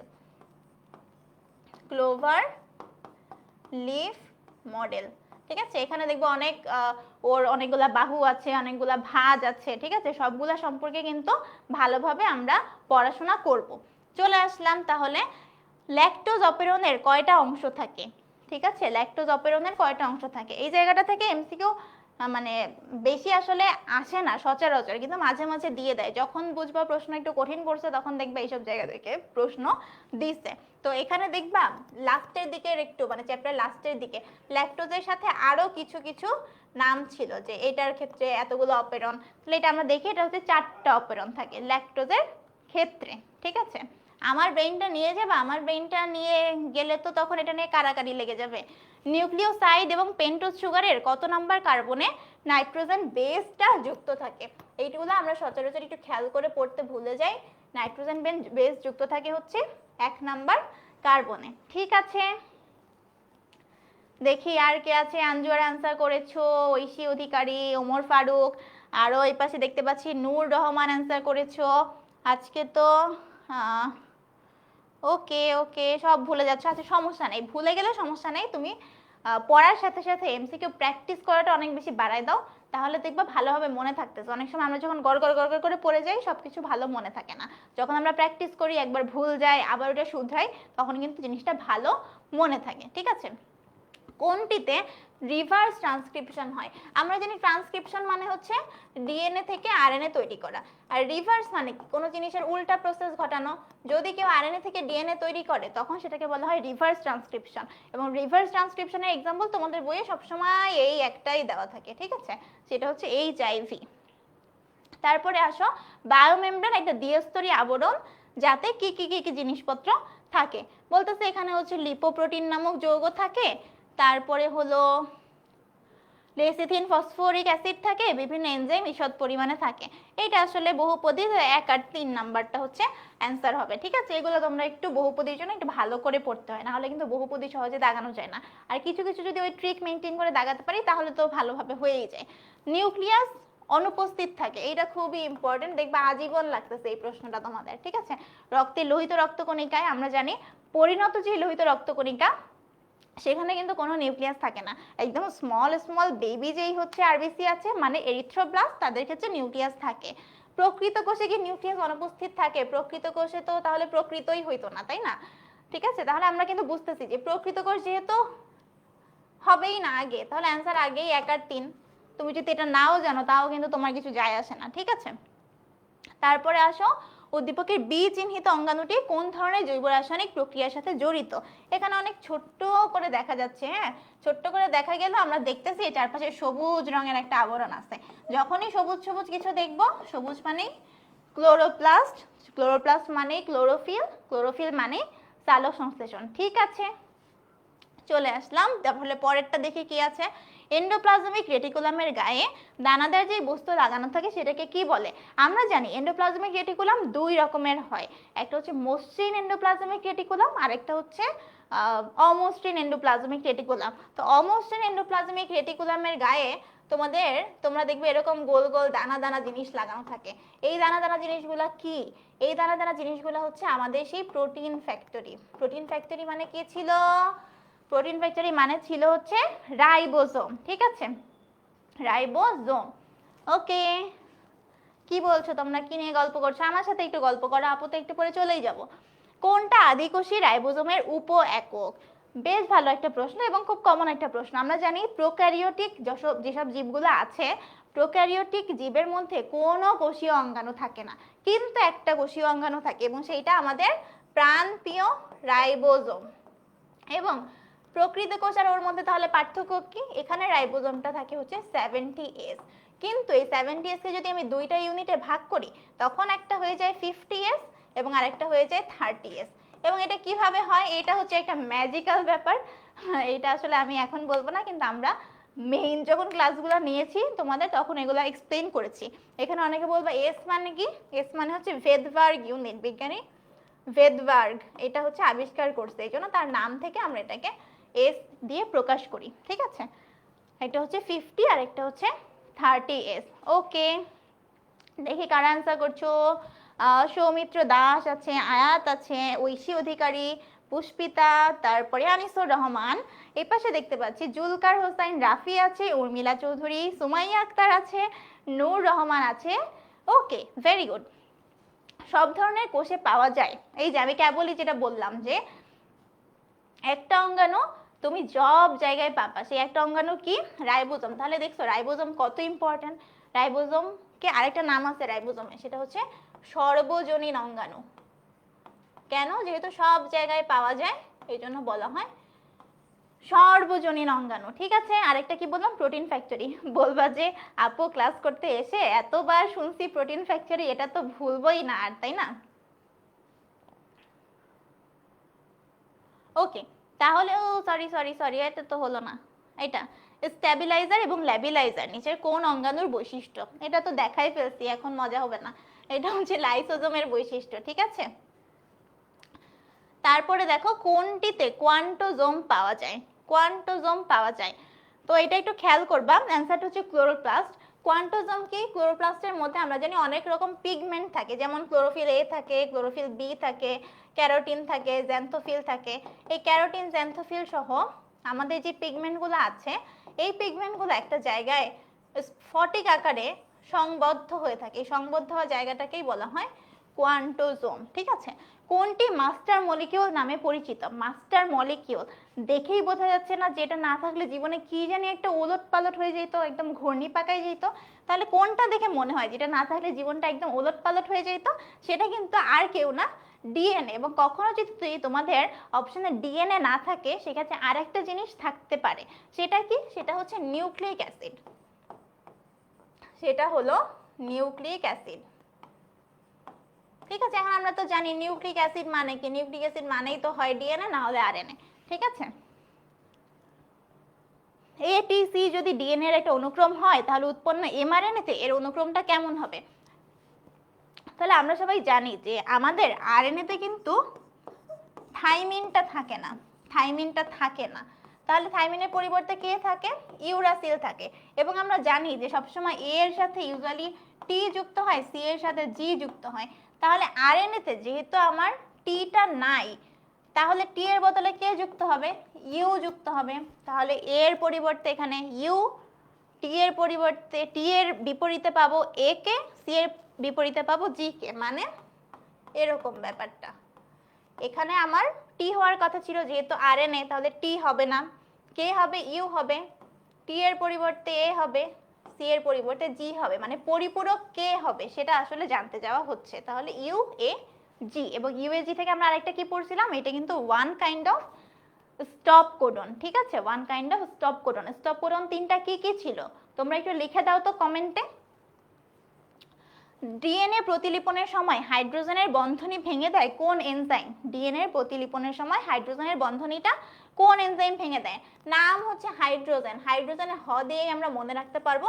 এটার অ্যান্সার হচ্ছে হেলিকেজ। এটার অ্যান্সার হচ্ছে হেলিকেজ। হতে হেলিকেজ, হতে হাইড্রোজেন বন্ধন ভাঙা, লতে লাইগেজ, লতে হচ্ছে লাগানো অথবা যুক্ত করা।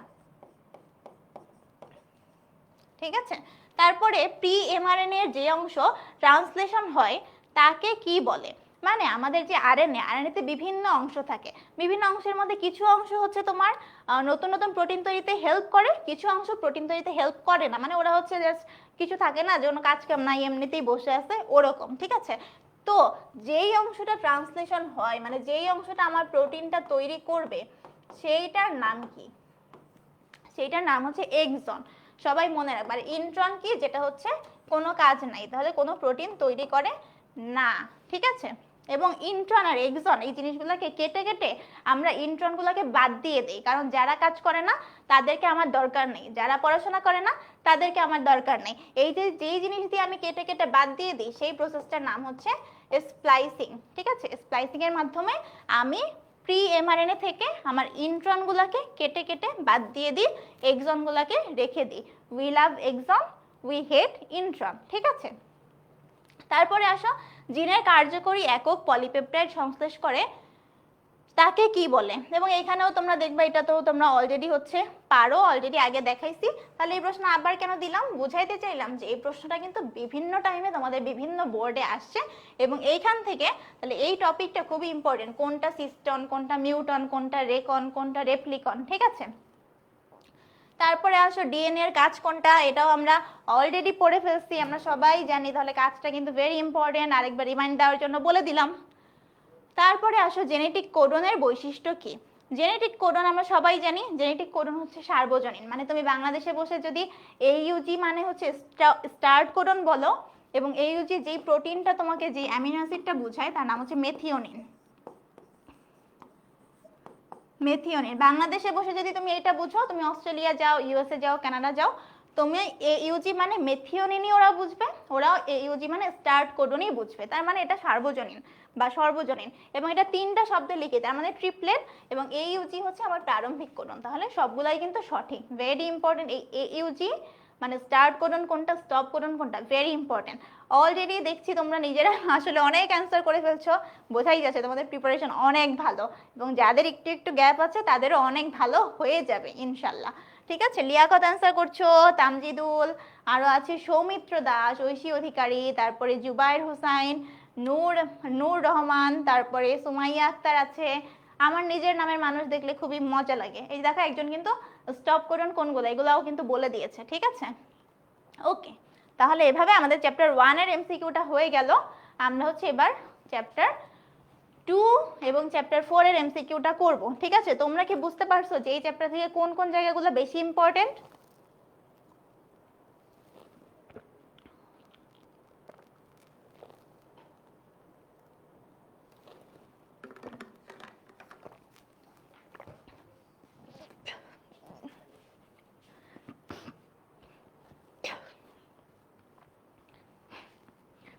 যদি হচ্ছে বুঝতে পারো তাহলে আমরা নেক্সট চ্যাপ্টারটা স্টার্ট করে দিই, খুব দ্রুত দ্রুত আমরা চলে যাব। ঠিক আছে, কোষ চক্রের কোন দশায় ডিএনএ প্রতিলিপন ঘটে? চ্যাপ্টার 2 থেকে আমরা সব এমসিকিউগুলো তোমাদেরকে দেখাবো না, কারণ চ্যাপ্টার 2 একটা ছোট্ট অধ্যায়, এখান থেকে আমি জাস্ট বলে দিচ্ছি তোমাদের কি কি জায়গাগুলো পড়তে হবে।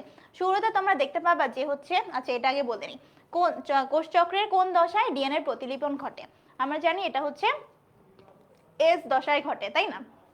তো এস দশায় যে ব্যাপারটা তোমরা জানো যে আমাদের কোষ চক্রে কি কি ধাপ আছে, একটা হচ্ছে ইন্টারফেজ দশা আছে, আর একটা হচ্ছে মাইটোসিস ফেজ আছে। একটা হচ্ছে ইন্টারফেজ আর একটা হচ্ছে মাইটোসিস, আর একটা হচ্ছে মাইটোসিস। এবং ইন্টারফেজের মধ্যে আবার আমাদের কি আছে, G1 দশা আছে, এস দশা আছে এবং G2 দশা আছে। এই G1, S, G2 এই তিনটার মধ্যে অনেকগুলা কাজবাজ দেওয়া আছে। যেমন এস এ কি হয়, ডিএনএ সংশ্লেষ হয় বা ডিএনএ প্রতিলিপন হয়। G1 এ অনেক কাজবাজ হয়, G2 তে হচ্ছে ম্যাচুরেশন প্রমোটিং ফ্যাক্টর তৈরি হয়, তারপরে হচ্ছে এখানে নির্ধারণ হয় যে কোষটা পরবর্তী সংশ্লেষ বা ডিএনএ রেপ্লিকেশন ধাপে যাবে নাকি যাবে না, নানান কথাবার্তা আছে। তো এই কথাটা বলার কারণ কি, কারণ এখানে এই প্রত্যেকটা ধাপে কত পার্সেন্ট করে সময় লাগে, কত পার্সেন্ট করে সময় লাগে এইটা এমসিকিউতে খুব বেশি আসে। টোটাল ইন্টারফেজে কত পার্সেন্ট সময় লাগে এইটা এমসিকিউতে অনেক আসে, মাইটোসিসে কত পার্সেন্ট এটাও আসে, প্লাস এখানে প্রত্যেকটার কাজ থেকে অনেক এমসিকিউ আসে। ঠিক আছে, তাহলে এই জায়গাটা সবাই আজকেই এই লাইভ শেষে একদম বইটা খুলে টানা মুখস্থ করে ফেলবা। মুখস্থ বলতে একটু বুঝে শুনে মুখস্থ করো, সব লাগে না, স্পেসিফিক স্পেশাল নামধাম যেগুলো আছে ওগুলো বেশি লাগে। ঠিক আছে, 2 নম্বর আছে মাইটোসিসের কোন ধাপে নিউক্লিয়ার মেমব্রেন এবং নিউক্লিওলাসের পূর্ণ বিলুপ্তি ঘটে? তাহলে আরেকটা জিনিস আমরা বুঝতে পারতেছি যে এখানে মেটাফেজ ধাপে পূর্ণ বিলুপ্তি ঘটে। তাহলে এখানে একটা তোমাদের কনফিউশন হয় যে যদি প্রশ্নে বলে যে নিউক্লিয়ার মেমব্রেন এবং নিউক্লিওলাসের বিলুপ্তি বিলুপ্তি ঘটতে থাকে তখন অ্যান্সার একরকম, বইয়ে সবাই এটা দেখবা, দেখে আপুকে জানাবা যে তোমরা এটা পড়ছো, এটা যাতে আমি এনশিওর হতে পারি। ঠিক আছে, একটা হচ্ছে বিলুপ্তি ঘটতে থাকে যদি বলে তখন কি অ্যান্সার, বিলুপ্তি ঘটে যদি বলে তখন কি অ্যান্সার, আর হচ্ছে সম্পূর্ণ বিলুপ্তি যদি বলে তখন কি অ্যান্সার। এই 3 রকমের জিনিস, 3 রকম অ্যান্সার, এবং পরীক্ষায় যে এমন জটলা পাকাবে কি আর বলবো। ঠিক আছে, এই 3টা জিনিসের অ্যান্সার তোমরা খুঁজে আপুকে বলবা। ঠিক আছে, তারপরে আসো মাইটোসিস কোথায় ঘটে না। কোথায় ঘটে না, যেই জিনিস বিভাজন হতে পারে না সেখানে মাইটোসিস ঘটে না, সিম্পল ব্যাপার। তো কোথায় বিভাজন হয় না, প্রাণীর স্নায়ুকোষে বিভাজন হয় না। ঠিক আছে, তাহলে তো মাথাটার একটুক থাকতো না, মাথা পরবর্তীতে কান থেকে দেখতে যে মগজের অংশ বের হয়ে যাচ্ছে। ঠিক আছে, ওকে, তাহলে পরেরটায় যাই। মিওসিস কোষ বিভাজনের কোন উপধাপে সিনাপসিস ঘটে? 2টা টার্ম আছে তোমাদের এখানে, একটা হচ্ছে সিনাপসিস আর একটা হচ্ছে বাইভ্যালেন্ট। একটা হচ্ছে সিনাপসিস আর একটা হলো বাইভ্যালেন্ট। তো বাইভ্যালেন্ট এই দুইটার একটা কাহিনী আছে। ধরো তোমার একটা ফ্রেন্ডের বিয়ে হবে, ঠিক আছে, সেই বিয়ে হবে তার বউয়ের সাথে। এখন যেই প্রসেসের মাধ্যমে বিয়েটা হবে, এই যে কাজী আসবে, কবুল বলবে, এইসবের মাধ্যমে বিয়েটা হবে না, যেই প্রসেসের মাধ্যমে বিয়েটা হবে সেই প্রসেসটার নাম হচ্ছে সিনাপসিস। আর বিয়ে হওয়ার পরে ওরা যে একটা জোড়া হয়ে গেল, এই স্বামী স্ত্রীর জোড়াকে বলা হয় বাইভ্যালেন্ট। তাহলে বাইভ্যালেন্ট কি? বাইভ্যালেন্ট হচ্ছে জোড়া, বা আমি বলতে পারি যে ওই স্বামী স্ত্রী দিয়ে মনে রাখবা, হ্যাঁ। আচ্ছা, এটা কেন এভাবে বলতেছি, কারণ এটা আমাদের অনেক ভুলাই যায়, বুঝছো। আর হচ্ছে সিনাপসিস কি? সিনাপসিস হচ্ছে বিয়ে, মানে জোড়া লাগার যে প্রসেস, যেই প্রক্রিয়ায় জোড়া লাগে, ঠিক আছে। এবং এটা কোথায় হয়? এটা হচ্ছে আমাদের জাইগোটিনে হয়, ঠিক আছে।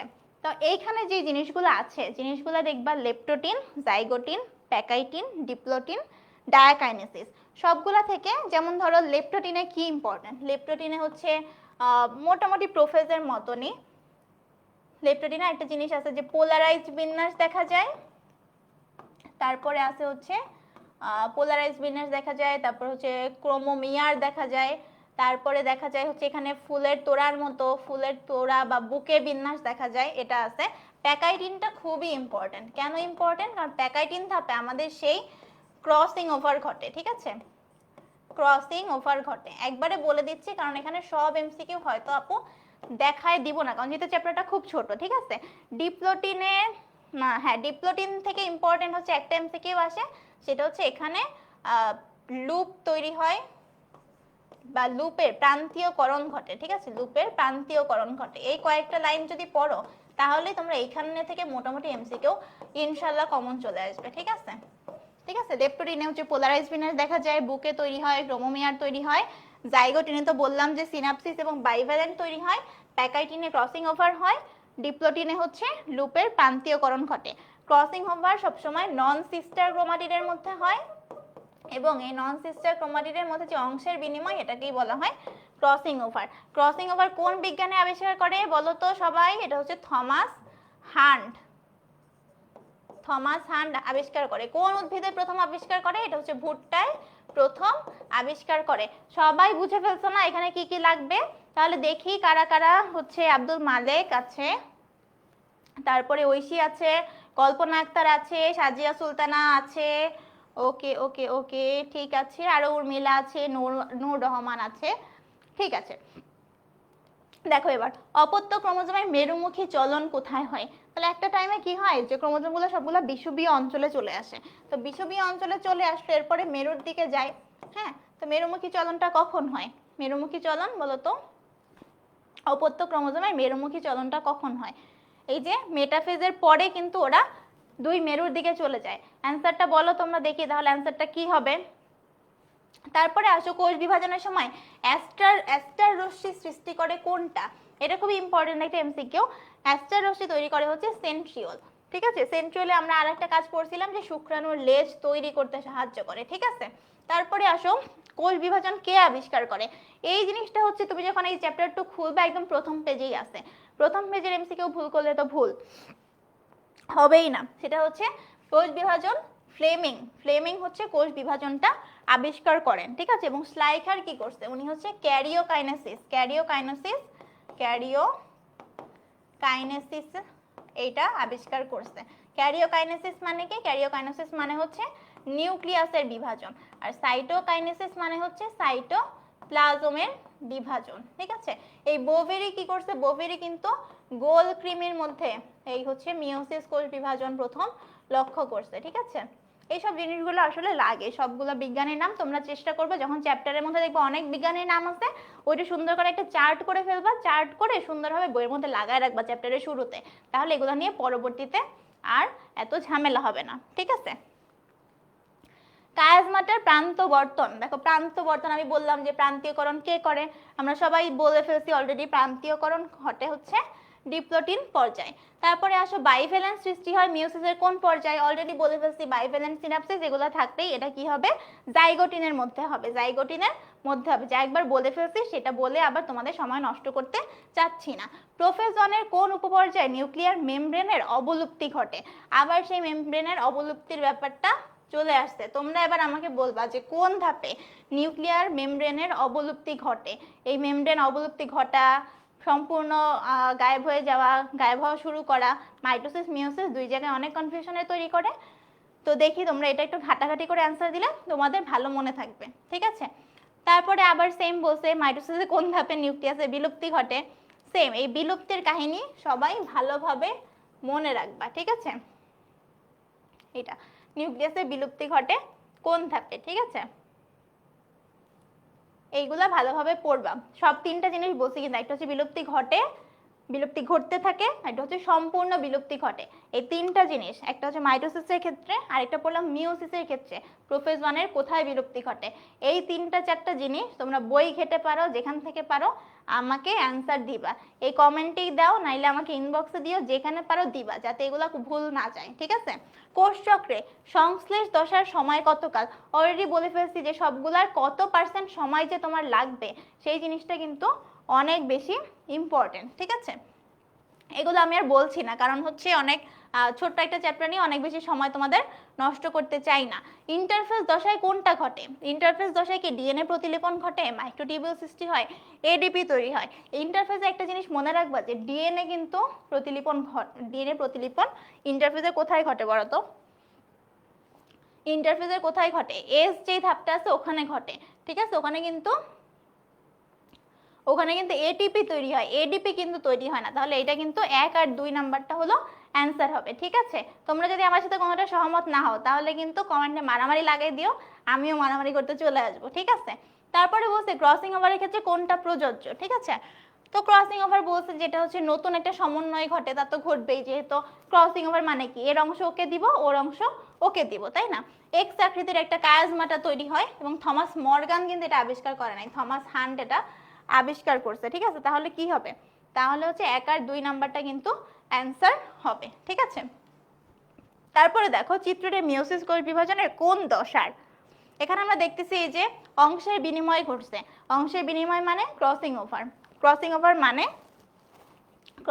মানে কোথায় হয়, সেটা হয় হচ্ছে আমরা সবাই জানি প্যাকাইটিনের মধ্যে ক্রসিং ওভার হয়। এবং তোমাদের এই চ্যাপ্টার থেকে যদি বলো যে আপু একটা এমসিকিউ বলো, যে একটা এমসিকিউ আমি হচ্ছে পুরো চ্যাপ্টারে কিছু পড়বো না, একটা এমসিকিউ পড়বো, তাহলে আমি বলবো তুমি এই এমসিকিউটা পড়ো যে ক্রসিং ওভার কোন পর্যায়ে হয়, প্যাকাইটিনে হয়। কায়াজমাটা কোন পর্যায়ে তৈরি হয়, প্যাকাইটিনে হয়, ঠিক আছে। গেল। তারপর এখানে আছে যে ক্রসিং ওভারের গুরুত্বটা কি। গুরুত্বটা হচ্ছে দেখো বলছে জীবের মৃত্যু ঘটে। মৃত্যু যদি ক্রসিং ওভারের কারণে ঘটতো তাহলে তো আমরা সবাই মরে যেতাম, তাই না, সবাই মরে যেতাম। তাহলে প্রথমে এটা যখন বাদ হয়ে যাচ্ছে তাহলে আমার অ্যান্সার কি, অবশ্যই 1 আর 2, তাই না।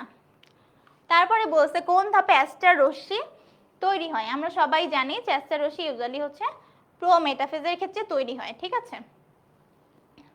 এবার একটা ইম্পর্টেন্ট এমসিকিউ আছে যে ক্রোমোজোমীয় নৃত্য দেখা যায় কোথায়। ক্রোমোজোমীয়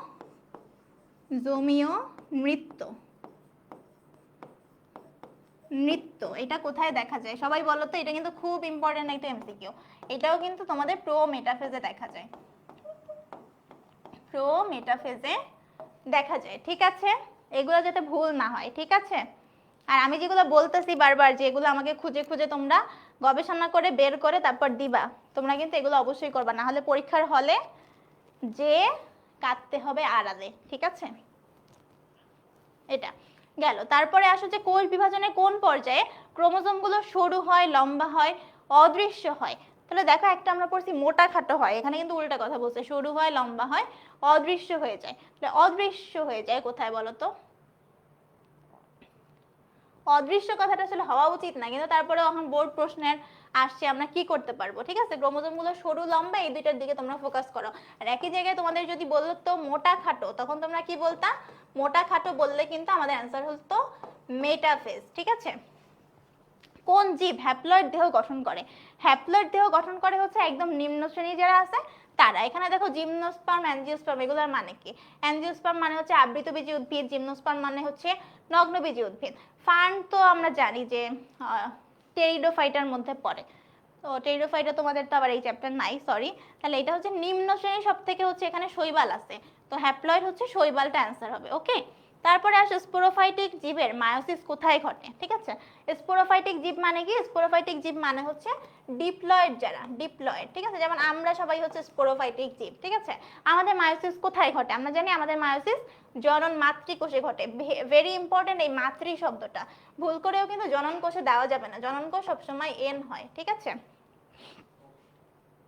কোন ধাপে দানাদার ক্রোমোমিয়ার দেখা যায়? অলরেডি বলে ফেলছিলাম যে আমাদের লেপটোটিন থেকে যদি 2-3টা শব্দ পড়ো, একটা হচ্ছে ক্রোমোমিয়ার, একটা হচ্ছে বুকে, আর একটা হচ্ছে পোলারাইজড বিন্যাস, তাহলে দেখো এটা হচ্ছে লেপটোটিন থেকে চলে আসছে প্রশ্নটা। প্রত্যেকটি জোড় বাঁধা ক্রোমোজোমকে কি বলে? এই যে আমি একবার পড়াই দিছি, এবার যদি তোমরা না পারো তাহলে কিন্তু হবেই না। দেখি কারা অ্যান্সার করছো। আরাফাত, সজীব, মাহফুজা, তারপরে হচ্ছে ইমন অ্যান্সার করেছো, ঐশী অধিকারী, অনেক অ্যান্সার করেছো, ভেরি গুড। এই পাশে দেখতে পাচ্ছি নূর রহমান আছো, জুবাইর হোসাইন আছো। ওকে, দেখি জোড় বাঁধা ক্রোমোজোমের জোড়াকে কি বলে? জোড়া মানে কি ছিল? আমাদের সেই স্বামী স্ত্রী কে কি বলে? স্বামী স্ত্রীকে বলে হচ্ছে বাইভ্যালেন্ট, আর বিয়ে যেটা মানে জোড় বাঁধার প্রক্রিয়াকে বলে হলো সিন্যাপসিস। মনে থাকবে তো? এগুলা ভুল করবা না তো? তারপরে আসে হোমোলোগাস ক্রোমোজোমগুলো বাইভ্যালেন্টের মাঝে কত ডিগ্রি করে থাকে? এটা মনে রাখবা যে এটা হচ্ছে 90 ডিগ্রি করে থাকে, ঠিক আছে। কোনটি দ্বারা মেন্ডেলবাদ এবং এর ব্যতিক্রমগুলোকে ব্যাখ্যা করা যায়, ঠিক আছে। তো তোমরা এখানে কোথা থেকে প্রশ্নটা আসছে? মিওসিসের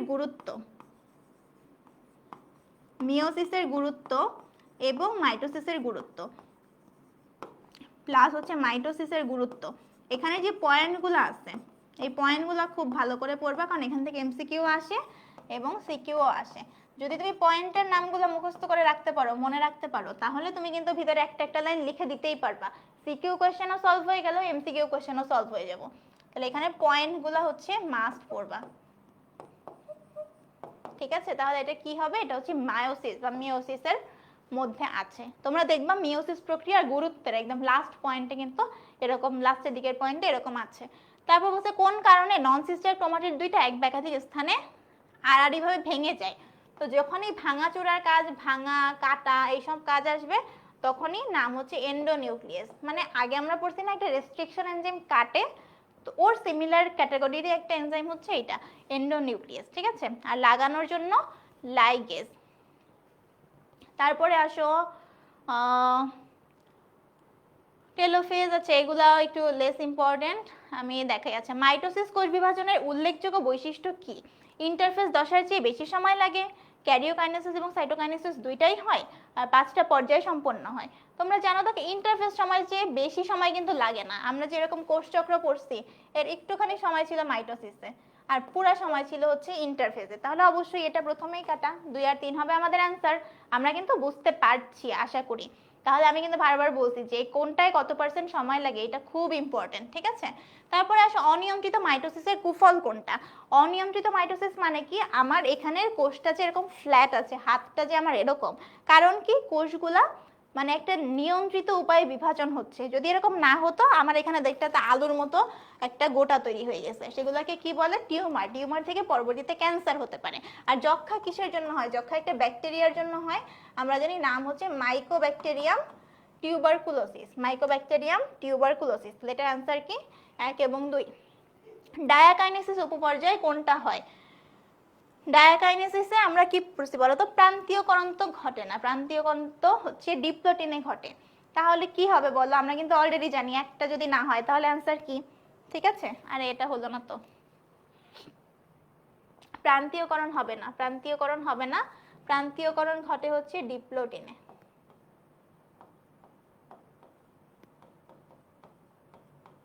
ঠিক আছে, তাহলে এটা হচ্ছে 1 আর 3 অ্যান্সার হবে, ঠিক আছে। কোষচক্রের প্রস্তুতি পর্যায়ে কি কি জিনিস হয়?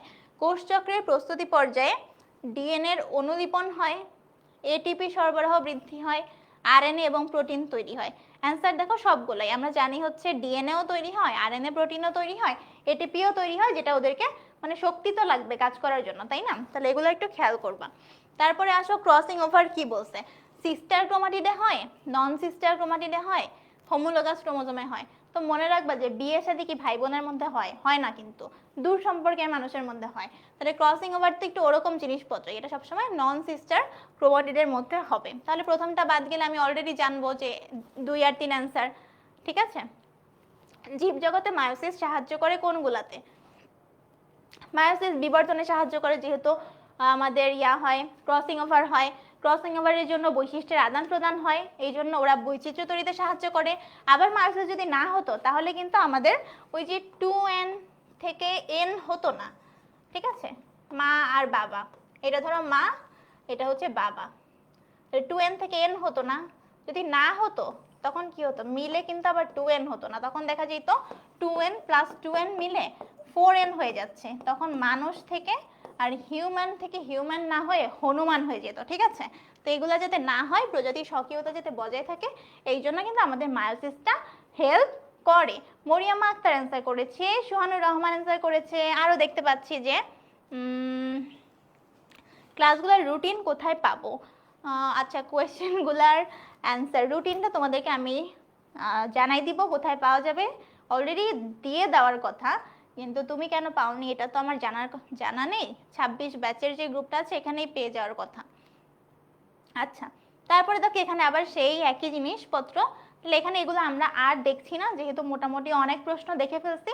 আমাদের উদ্দেশ্য সিঙ্গেল এমসিকিউ সলভ করা না, আমাদের উদ্দেশ্য কোন জায়গা থেকে প্রশ্ন আসে, কোন জায়গা থেকে এমসিকিউ আসে, পড়ার সময় কোন জায়গাটা আমাকে বারবার চোখ বড় বড় করে পড়তে হবে সেইটা বুঝে যাওয়া। ঠিক আছে, সেই জিনিসগুলো আমরা বুঝতে পারছি না।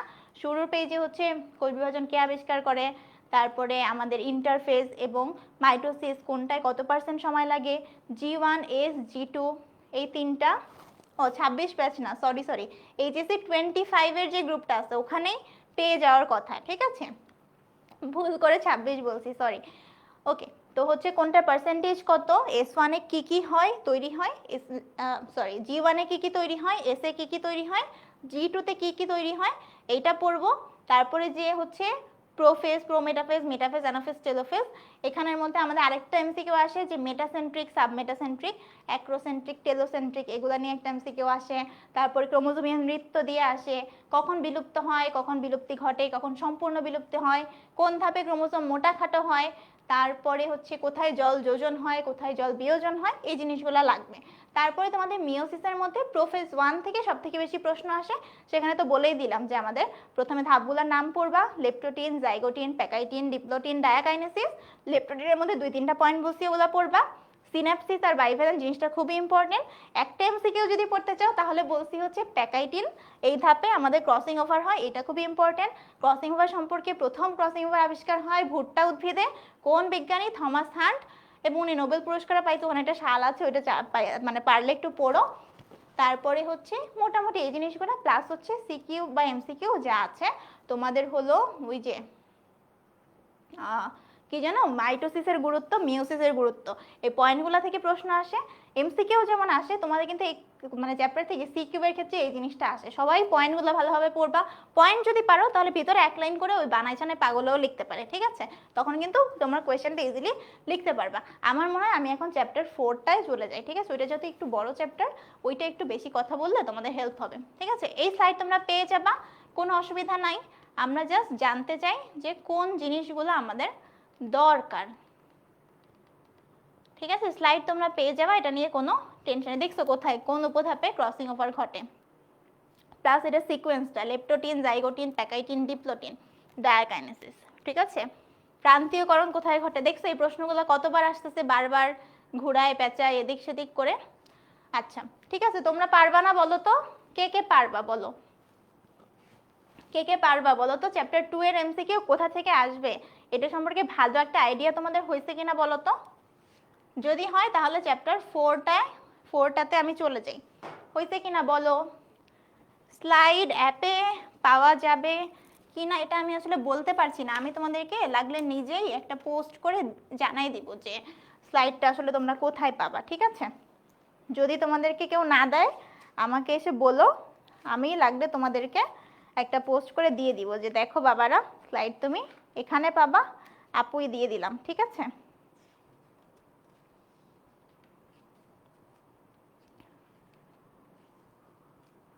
দেখা যাক তাহলে এবার তোমাদের এখানে চ্যাপ্টার 4টা শুরু করা যায় কিনা বলো। চ্যাপ্টার 4 শুরু করা যাবে? ওকে, পারবো বলে দিয়েছে, তাহলে তো আমার আর কোনো সুযোগই নাই দাঁড়ায় থাকার। ঠিক আছে, কোন ব্যাকটেরিয়া মুক্ত অক্সিজেন ছাড়া বাঁচে না? মুক্ত অক্সিজেন ছাড়া বাঁচে না, কারণ এখানে দেখবে আরো কিছু জিনিস আছে যে কোনটা বাধ্যতামূলক বায়বীয়। বাধ্যতামূলক বায়বীয় মানে কি, মানে অক্সিজেন ছাড়া বাঁচে না, এটাই। হ্যাঁ, এই এমসিকিউ পড়বো। তারপরে পড়বো হচ্ছে কোনটা বাধ্যতামূলক অবায়বীয়, তার মানে অক্সিজেন থাকলে বাঁচে না, মানে ক্লস্ট্রিডিয়াম, বুঝছো? অক্সিজেন থাকলে বাঁচে না। আর কিছু কিছু আছে মাঝ বরাবর। হ্যাঁ, মাঝ বরাবর কেমন, যে ওর অক্সিজেন থাকলেও বাঁচে, না থাকলেও বাঁচে। ঠিক আছে, এই সব এমসিকিউ গুলো আমাদের এখান থেকে পড়তে হবে। তারপরে আসো যে ভাইরাল হেপাটাইটিসের লক্ষণ কি। আচ্ছা দেখি, এই প্রশ্ন যেন ভুল করা যাবে না। হ্যাঁ, আর ওই ফ্রেন্ডরা ভুলভাল বললে ওই ভুল আনসার কিন্তু দাগায় আসা যাবে না। ঠিক আছে, ভুল আনসার দাগায় আসতে আমরা পারবো না। তো দেখো, হেপাটাইটিস, ভাইরাল হেপাটাইটিস, হেপাটাইটিস কথাটার মানে কি? হেপাটাইটিস, আইটিস মানে হচ্ছে প্রদাহ, আর হেপাটাইটিস, হেপা মানে হচ্ছে যকৃতের প্রদাহ। ঠিক আছে, হেপাটাইটিস মানে যকৃতের প্রদাহ। তো যকৃতের প্রদাহ মানে ভালো কথা, এটা তো হলো। এখন এখানে একটা জিনিস খেয়াল করবা যে রক্তে বিলিরুবিনের মাত্রা কিন্তু সবসময় এখানে বেড়ে যায়। ঠিক আছে, তাহলে এটা কি 1 আর 2 আনসার? তাহলে বলো তো, কোমর এবং মাংসপেশির জয়েন্টে তীব্র ব্যথা, এটা কখন হয়? তোমাদের কারো কি কখনো ডেঙ্গু হয়েছে? যদি কারো কখনো ডেঙ্গু হয়ে থাকে, দেখবা অনেক ব্যথা করে, অনেক জ্বর আসে, মাথার মধ্যে অনেক ব্যথা করে, চোখের পেছনে অনেক ব্যথা করে, প্লাস হচ্ছে দেখবা মাংসপেশি জয়েন্টে জয়েন্টে অনেক ব্যথা করে। ঠিক আছে, এটা আরেকটা নাম আছে, কি জানো? নাম আছে একটা ইংলিশ নাম, ব্রেক বোন ফিভার, মানে হাড় ভাঙা জ্বর। ঠিক আছে, হাড় ভাঙা জ্বর খুবই কষ্ট হয়, তাই না? কারো হয়েছে ডেঙ্গু কখনো তোমাদের, বা তোমার ফ্যামিলির কারো কখনো হয়েছে? একটা মশকের প্রাচীরে কয়টা ওসিস্ট থাকতে পারে? এখানে দেখবা বলছে যে একটা ওসিস্ট পরিণত হতে কতদিন সময় লাগে, একটা মশকের প্রাচীরে কতগুলা ওসিস্ট থাকতে পারে, একটা মশকই যখন দংশন করে তখন লালা গ্রন্থি থেকে কত পার্সেন্ট স্পোরোজয়েড মানুষের শরীরে প্রবেশ করে, তারপরে হচ্ছে টোটাল কতগুলা স্পোরোজয়েড একটা মশকের লালা গ্রন্থিতে থাকতে পারে। এইসব ইনফরমেশনগুলো হচ্ছে সবাই ভালোভাবে পড়বা। একটা মশকের প্রাচীরে কতগুলা ওসিস থাকতে পারে? আমরা জানি 550 থেকে 500টা ওসিস থাকতে পারে। তাহলে বললাম কি, ওসিস, এই যেটা ওসিস, এটা পরিণত হতে কতদিন সময় লাগে? এই প্রশ্নগুলো তোমরা পড়বা, পরিণত হতে কতদিন সময় লাগে, প্লাস হচ্ছে যখন পরিণত হয় তখন ওরা হচ্ছে কত গুণ বড় হয়, কত গুণ বড় হয়। ঠিক আছে, তারপর হচ্ছে একটা মশা যখন কামড় দেয় ওর লালা গ্রন্থির কত পার্সেন্ট স্পোরোজয়েড তোমার বডিতে প্রবেশ করতে পারে, এইসব জিনিসগুলো ইম্পর্টেন্ট। ঠিক আছে, তারপর বলছে এখানে একটা জিনিসপত্র বলছে যে এই অংশটি কোন কাজে সাহায্য করে, এই অংশটা কোন কাজে সাহায্য করে, এই অংশটা কি জানো? এই অংশটা হচ্ছে প্লাজমিড। তো তোমরা যখন জীব প্রযুক্তি চ্যাপ্টার ছোটবেলায় পড়ছো, বড়বেলায় পড়ছো, তখন দেখবা প্লাজমিডটা কিন্তু আমাদের জীব প্রযুক্তিতে হেল্প করে। ঠিক আছে, এবং প্লাজমিড সম্পর্কে আরো কিছু কিছু ইনফরমেশন আমাদের এই জীব প্রযুক্তির চ্যাপ্টারে আছে, সেখান থেকে পুরো এর সম্পর্কে টোটাল যা আছে সব কিছু পড়ে ফেলবে। এটা কিন্তু একটা দ্বিসূত্রক বৃত্তাকার ডিএনএ। ঠিক আছে, দ্বিসূত্রক বৃত্তাকার ডিএনএ। তো এটা কেমন জানো বিষয়টা? আমি আসলে ছোট থাকতে বুঝতাম না, এরকম। ঠিক আছে, 2টা সূত্রক আছে, প্লাস হচ্ছে বৃত্তাকার, প্লাস ও হচ্ছে স্বপ্রজননে সক্ষম, স্বপ্রজননে সক্ষম। তারপরে আসো, বলতেছে কি যে আর অংশটি থেকে কয়টা ভাইরাস তৈরি হতে পারে? এটা কি তোমাদের বইয়ে আছে বলো তো? অনেক আগের বইয়ে কিন্তু এই ইনফরমেশনটা ছিল না। ঠিক আছে, তো কি আছে দেখো, একটা আর অংশ থেকে, একটা এই যে ব্যাকটেরিয়ার ভিতরে ঢুকে ওরা যে এইসব এইসব করতেছে, এখান থেকে আসলে কতগুলা ভাইরাস তৈরি হতে পারে, মানে একটা লাইটিক সাইকেলের মাধ্যমে কতগুলা ভাইরাস তৈরি হতে পারে? এটা হচ্ছে 100 থেকে 300টা।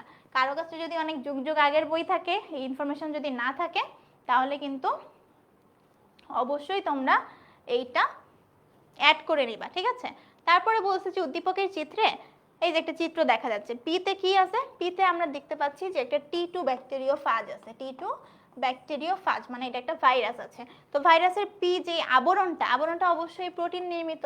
আর অংশে ভাইরাল ডিএনএ, ভাইরাল ডিএনএ অনুলিপন হয়, আমরা জানি হচ্ছে এই ভাইরাল ডিএনএটা কিন্তু ব্যাকটেরিয়ার ভিতরে ঢুকে তারপরে ওদের সংখ্যা বৃদ্ধি করে, ঠিক আছে।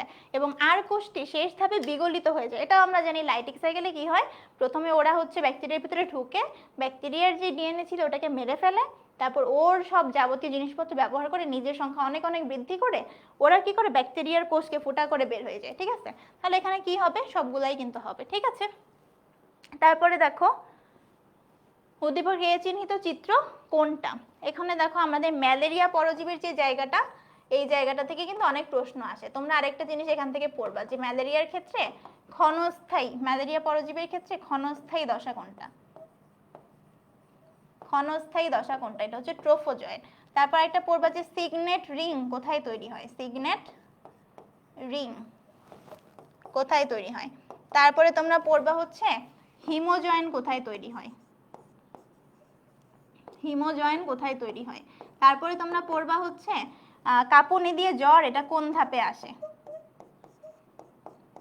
কাঁপুনি দিয়ে জ্বর এটা কোন ধাপে আসে। এই সবগুলো অ্যান্সার ভালোভাবে পড়বা। সিগনেট রিং কথাটার মানে কি, যখন এর ভিতরে ধরো নিউক্লিয়াস তো মাঝখানে থাকার কথা, এর ভিতরে দেখা যায় একটা গহ্বর তৈরি হয়। গহ্বরটা কি হয়, এই নিউক্লিয়াসকে ঠেলা মারে, ঠিক আছে, এই নিউক্লিয়াসটাকে ঠেলা মারে, ঠেলা মেরে এই কোনায় সরায় দেয়, ঠিক আছে। তখন দেখতে এটা এরকম হয়, সরি, তখন দেখতে এটা এরকম হয়।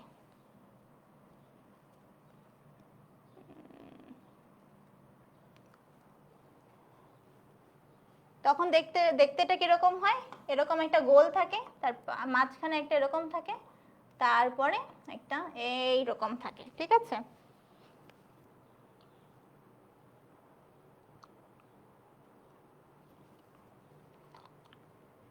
গেল। তারপরে দেখো কি আসতেছে, তারপরে আসতেছে হচ্ছে ভাইরাসের দেহ কি দিয়ে তৈরি। আচ্ছা এটার অ্যান্সার তো এটা বলি নাই, বলতে ভুলে গেছি। এখন তোমরা দেখো উদ্দীপকের ভাইরাসের দেহটা কি দিয়ে গঠিত। ভাইরাসের দেহটা আমরা সবাই জানি, ভাইরাসের দেহে মাত্র দুইটা জিনিস থাকে, একটা হচ্ছে নিউক্লিক অ্যাসিড আর একটা হচ্ছে প্রোটিন, ঠিক আছে। নিউক্লিক অ্যাসিডের মধ্যে সবসময় একটা জিনিস মনে রাখবা, কি থাকে, হয় ডিএনএ থাকে না হলে আরএনএ থাকে, ঠিক আছে, হয় ডিএনএ না হলে আরএনএ, দুইটা কিন্তু একসাথে কখনোই থাকবে না, very important. DNA plus RNA কিন্তু থাকে না, কি থাকে, ডিএনএ অথবা আরএনএ, ঠিক আছে। কারা আছো দেখি, ঐশী অধিকারী আছো, মুস্কান আছো, তারপরে সোহানুর রহমান আছো, সজীব সরকার আছো, পুষ্পিতা কোথায় চলে গেল, তারপরে ক্লাস রুটিন দিয়ে দিব, সমস্যা নাই, জুবায়ের আছো, ফানি ভিডিও তোমার নাম কি, তারপর নূর রহমান আছো, উর্মিলা আছো, ওকে মোটামুটি আছো, যাই হোক। তাহলে দেখি পরের প্রশ্ন কি, কোথায় দ্বিসূত্রক আরএনএ দেখা যায়। দেখো কোয়েশ্চেনটা কিন্তু একটু ট্রিকি, কেমন ট্রিকি, আমরা জানি যে আরএনএ এটা কিন্তু সবসময় এক সূত্রক হয় এবং ডিএনএ সবসময় দ্বিসূত্রক হয়। তাহলে তুমি কি করবা, এখানে পড়াটা কেমন, পড়াটা হচ্ছে তোমার বইয়ে দেখবা যে আর ডিএনএ ভাইরাস কারা আছে, আরএনএ ভাইরাস কারা আছে, এই সবগুলোর এক্সাম্পল পড়বা, ঠিক আছে, কারা আছে এটার এক্সাম্পল পড়বা। এবং দুইটার মধ্যে একটা একটা করে ব্যতিক্রম পাবা, যেমন হচ্ছে ডিএনএ ভাইরাস কিন্তু কিন্তু এক সূত্রক, কিন্তু এক সূত্রক, এই এক্সাম্পল পড়বো। যেমন হচ্ছে যে ফুলকপির একটা ভাইরাস আছে, ঠিক আছে। তারপরে আরএনএ ভাইরাস কিন্তু দ্বিসূত্রক, ঠিক আছে, দ্বিসূত্রক, যেমন হচ্ছে তোমার ওই যে কলি ইয়া আছে না, রিও ভাইরাস, ঠিক আছে, রিও ভাইরাস, এই এক্সাম্পলগুলো ভালো করে পড়বা। প্লাস এখানে অনেক কিছু জিনিস আছে, যেমন শেপ অনুযায়ী কোনটা হচ্ছে ব্যাঙাচি আকৃতির ভাইরাস, কোনটা হচ্ছে মনে করতে পারছি না, কি কি যেন ছিল, ওই যে কোনটা হচ্ছে ডিম্বাকার ভাইরাস, কোনটা ব্যাঙাচি আকৃতির ভাইরাস, কোনটা বেলনাকার দেখতে, কোনটা লম্বাটে, কোনটা এই সব কিছু পড়বা। যেমন ডিম্বাকার হচ্ছে ইনফ্লুয়েঞ্জা, এটা আমরা ইন্ডিয়া দিয়ে মনে রাখি, বুঝছো, ইন্ডিয়া ইনফ্লুয়েঞ্জা, আর ডিয়াতে হচ্ছে ডিম্বাকার, ওকে। এই সবগুলা থেকে অনেক এমসিকিউ আসে। এখন দেখো বলছে, শাওন শীতের ছুটিতে তার মায়ের সাথে রাঙামাটিতে বেড়াতে যায়, ফিরে এসে দেখে যে কিছুদিন পর পর কাঁপুনি দিয়ে জ্বর আসতেছে, ঠিক আছে। এখন কাঁপুনি দিয়ে জ্বর আসে, কাঁপুনি দিয়ে জ্বর আসে, এটা থেকে তোমাকে বুঝতে হবে এটা কিন্তু ওরা ম্যালেরিয়ার কথা বলতেছে। কাঁপুনি দিয়ে জ্বর আসা মানে কি, ম্যালেরিয়ার কথা বলা হচ্ছে, ঠিক আছে। তাহলে ম্যালেরিয়া কি করে, সব সময় হচ্ছে যকৃতকে আক্রমণ করে, ঠিক আছে, এবং ওরা লোহিত রক্তকণিকাকেও ধ্বংস করে। এই দুইটা তো তোমরা একদম শিওর জানো, তাই না? তাহলে দেখো সবসময় ডিপ্লয়েড অবস্থায় কিন্তু থাকে না। আমরা মনে রাখবো ম্যালেরিয়া পরজীবী এটা প্রোটোজোয়া।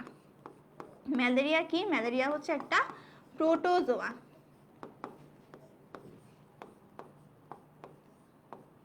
প্রোটোজোয়া। তো প্রোটোজোয়া যারা, প্রোটোজোয়া সবসময় এক কোষী হয়, সবসময় কি হয়? এক কোষী হয়। আর ডিপ্লয়েডে যে ব্যাপারটা, এদের বডিতে ডিপ্লয়েড এবং হ্যাপ্লয়েড দুইটা দশাই সবসময়, দুইটা দশাই থাকে। শুধুমাত্র ডিপ্লয়েড অথবা শুধুমাত্র হ্যাপ্লয়েড এটা কখনো হয় না, ঠিক আছে? তারপরে কি আসলো? কোনটি বহিস্থ আবরণবিহীন ভাইরাস? বহিস্থ, দাঁড়াও, কোনটা বহিস্থ আবরণবিহীন ভাইরাস? আচ্ছা, কোনটা বহিস্থ আবরণবিহীন ভাইরাস? এখানে দেখো এই যে এই জিনিসগুলো একটু পড়বো। কেন পড়বো? কারণ বহিস্থ আবরণ আছে কার কার এটা আমাদের জানতে হবে। আছে হচ্ছে এই সবগুলো। আমরা দেখো এখানে কিভাবে মনে রাখা যায়। এইচআইভি, ঠিক আছে? এইচআইভির এইচ দিয়ে আমরা হারপিসটা মনে রাখবো, আর আই দিয়ে আমরা ইনফ্লুয়েঞ্জাটা মনে রাখবো, ইনফ্লুয়েঞ্জাটা মনে রাখবো। তাহলে টিএমভি হচ্ছে আমার বহিস্থ আবরণ যুক্ত, ঠিক আছে?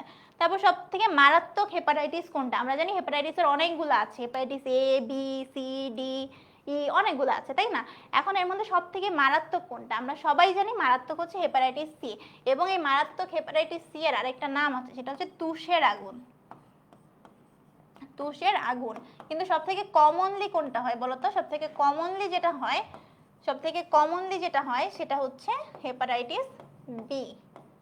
বিটা হচ্ছে কমনলি হয়, আর সিটা কমন, একটু কম কমন, কিন্তু হলে একদম শেষ, বুঝছো? একদম সবকিছু ধোয়ায়, মানে ধোয়া উড়াই দিবে সবকিছু পুরাই, ঠিক আছে? তারপরে আসো, ডেঙ্গু জ্বরের ভাইরাসে কতটা সেরোটাইপ আছে? এই জিনিসটার সাথে তোমরা পরিচিত কিনা? একটা ভাইরাসের অনেকগুলো সেরোটাইপ থাকতে পারে, বুঝছো? ধরো তোমাকে প্রথমে একটা ভাইরাস আক্রমণ করলো, তোমার বডি ওই একটা সেরোটাইপের বিরুদ্ধে একটা ইমিউনিটি তৈরি করলো বা অ্যান্টিবডি তৈরি করলো। পরক্ষণে হতে পারে যে ওই সেরোটাইপটা বাদে অন্য কোনো সেরোটাইপ দিয়ে তোমার বডিতে আক্রমণ হয়েছে বা সংক্রমণ হয়েছে, তখন কিন্তু তোমার আগের ওই তৈরি করা ইমিউনিটি কোনো কাজে দিবে না। ডেঙ্গু ভাইরাসের ক্ষেত্রে সবসময় আমরা মনে রাখবো 4টা আমাদের সেরোটাইপ আছে, ঠিক আছে? কলেরা সংক্রমণ রোধ বা নিরাময়ের জন্য কোন জাতীয় অ্যান্টিবায়োটিক ব্যবহার করা হয়? কলেরার ক্ষেত্রে যদি অ্যান্টিবায়োটিক ব্যবহার করতে চাও, সেক্ষেত্রে টেট্রাসাইক্লিনটা ব্যবহার করতে হবে, ঠিক আছে? টেট্রাসাইক্লিন। দেখো এই যে ওষুধের নাম শিখে গেলা, এটা দিয়ে কিন্তু ডাক্তারি করতে পারবা, কিন্তু কেউ আবার মাতব্বরি করে ডাক্তারি করতে যেও না, ঠিক আছে? তারপরে আসো, ম্যালেরিয়া জীবাণু কি ধরনের অণুজীব? অলরেডি আমি বলে ফেলছি যে এরা কিন্তু সবসময় এককোষী থাকে এবং এদেরকে বলা হয় প্রোটোজোয়া, ঠিক আছে? এখানে দেখো জাকারিয়া লিখছে, এটা হচ্ছে ব্যাকটেরিয়া হবে। জাকারিয়া কি হয় নাকি? তারপরে প্লাজমোডিয়াম ম্যালেরি এর স্বাভাবিক সুপ্তিকাল কতদিন? তাহলে যেহেতু প্লাজমোডিয়াম ম্যালেরিয়ার সুপ্তিকালটা দেখতে পাচ্ছি, তার মানে কিন্তু শুধুমাত্র এটা পড়লে হবে না। কি পড়তে হবে? আমাদের সবগুলা প্লাজমোডিয়াম ভিভ্যাক্স, প্লাজমোডিয়াম ফ্যালসিপ্যারাম,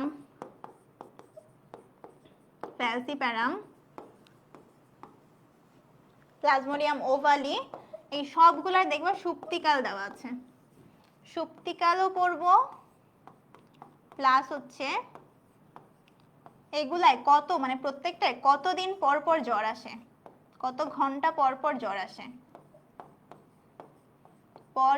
এটা একটা ব্যাপার কি, কত ঘন্টা পর পর জ্বর আসে এটা দেখে তুমি আসলে ঠিকঠাক বুঝতে পারবে আসলে তোমার প্লাজমোডিয়াম ভিভ্যাক্স, ফ্যালসিপারাম, ওভালি, ম্যালেরি কোনটা দিয়ে সংক্রমণ হয়েছে। এবং প্রত্যেকটার ক্ষেত্রে ট্রিটমেন্ট কিন্তু আলাদা রকমের। তাহলে তুমি যদি না ধরতে পারো কোনটা দিয়ে হয়েছে, তখন কি তুমি সরাসরি সঠিক চিকিৎসা দিতে পারবা না। এই জন্য এই জিনিসটা কিন্তু ইম্পর্টেন্ট এবং তোমাদের বাস্তব জীবনেও এটা কাজে লাগবে। প্লাস হচ্ছে কোনটা কোন ধরনের জ্বর করে, যেমন কোনটা বিনাইন টার্সিয়ান ম্যালেরিয়া করে, কোনটা কোয়ার্টান ম্যালেরিয়া করে, কোনটা ম্যালিগনেন্ট ম্যালেরিয়া করে। এবং মনে রাখবো সব থেকে মারাত্মক কিন্তু এই ফ্যালসিপ্যারাম হচ্ছে সব থেকে মারাত্মক, ঠিক আছে? ভিভ্যাক্স এটা কি করে? বিনাইন ম্যালেরিয়া করে, ফ্যালসিপ্যারাম হচ্ছে ম্যালিগনেন্ট ম্যালেরিয়া করে, ঠিক আছে? ওভালি কি করে? মৃদু টার্সিয়ান ম্যালেরিয়া করে, ঠিক আছে? সবগুলা জিনিস আমরা পড়বো, তাহলে এখানে স্বাভাবিক সুপ্তিকালটা পড়লাম। বারবার বলতেছি সব জায়গাগুলো ভালোভাবে পড়বা, ঠিক আছে? তারপরে ম্যালেরিয়া পরজীবীর মায়োসিস ঘটে নিচের কোনটিতে? মায়োসিস কোথায় ঘটে? ভালো করে দেখো মায়োসিস কোথায় ঘটে। এই সবগুলো মনে হচ্ছে না একই রকম জায়গা থেকে পড়ছো তুমি, তাহলে একটা একটু অন্যরকম আসছে, তাহলে এরকম বুদ্ধি করেও কিন্তু আমরা অ্যান্সারটা জায়গায় দিতে পারি যে ও সিস্টের মধ্যে কিন্তু যে আমাদের মায়োসিসটা হয়, ঠিক আছে? তারপরে দেখো হেপাটাইটিস রোগে কি হয়? হেপাটাইটিসের ক্ষেত্রে এখানে একটা অ্যান্সার একটু উলটপালট হয়ে যেতে পারে তোমাদের, এখানে এটা হবে না। হেপাটাইটিস যখন হবে সবসময় বিলিরুবিনের মাত্রা বেড়ে যাবে, ঠিক আছে? বিলিরুবিনের মাত্রা বেড়ে যাবে, ঠিক আছে? লিভার বড় হয়ে যায়, ঠিক আছে? এটা হচ্ছে মানে এখানটা বেড়ে হবে, তাহলে হচ্ছে 1 আর 2 অ্যান্সার, ঠিক আছে? তারপরে আরেকটা হচ্ছে ডেঙ্গু, সরি যখন হয় হেপাটাইটিস যখন হয় তখন একটা ফিচার হচ্ছে আমাদের জন্ডিস হয়। জন্ডিসের ক্ষেত্রে কিন্তু সবকিছু হলুদ হয়ে যায়, মূত্র অনেক হলুদ হয়ে যাবে, চোখের এরকম যদি তুমি এরকম করে দেখো অনেক হলুদ দেখাবে, নখগুলো হলুদ হয়ে যাবে এবং পুরো বডি হলুদ হয়ে যাবে। তুমি যদি কখনো জন্ডিসের একটা পেশেন্ট দেখো তোমরা দেখলেই বুঝবা যে চেহারা পুরো মানে পুরো মাথা থেকে পা পর্যন্ত একদম হলুদ হয়ে গেছে, ঠিক আছে? তখন মানে জন্ডিস যাদের অনেক বেশি পরিমাণে হয় তাদের ক্ষেত্রে দেখলে বুঝতে পারবা। ডেঙ্গু রোগের লক্ষণ কি? দেখো ডেঙ্গু রোগে কিন্তু চোখের সাদা অংশ হলুদ হয় না, আমি কেবলই বলছি হেপাটাইটিস অথবা যকৃৎ রিলেটেড সমস্যায় যখন আমাদের জন্ডিস হয়, জন্ডিস হওয়ার সময় চোখের সাদা অংশটা হলুদ হয়ে যায়। তাহলে ডেঙ্গু রোগে কি হয়? ডেঙ্গু যদি কারো হয়ে থাকে দেখবে যে কেবল বললাম এটার নাম হচ্ছে ব্রেক বোন ফিভার বা হাড় ভাঙা জ্বর। এই হাড় ভাঙা জ্বরে কিন্তু শরীরের জয়েন্টে অনেক ব্যথা হয়, অনেক জ্বর আসে এবং গায়ে ছোট ছোট র্যাশ উঠে যায়, ঠিক আছে? তাহলে আমরা বুঝতেছি 2 আর 3 কিন্তু আমাদের অ্যান্সার। ইকোলাই ব্যাকটেরিয়ার দেহে সংক্রমণ সৃষ্টিকারী অণুজীবের মাথার অভ্যন্তরে যেই ডিএনএ পাওয়া যায় সেটা কি? তাহলে প্রথমে তোমাকে জানতে হবে ইকোলাই ব্যাকটেরিয়ার দেহে সংক্রমণ করে কোন অণুজীব? এটা করে হচ্ছে ভাইরাস। ভালো কথা, কোন ভাইরাস?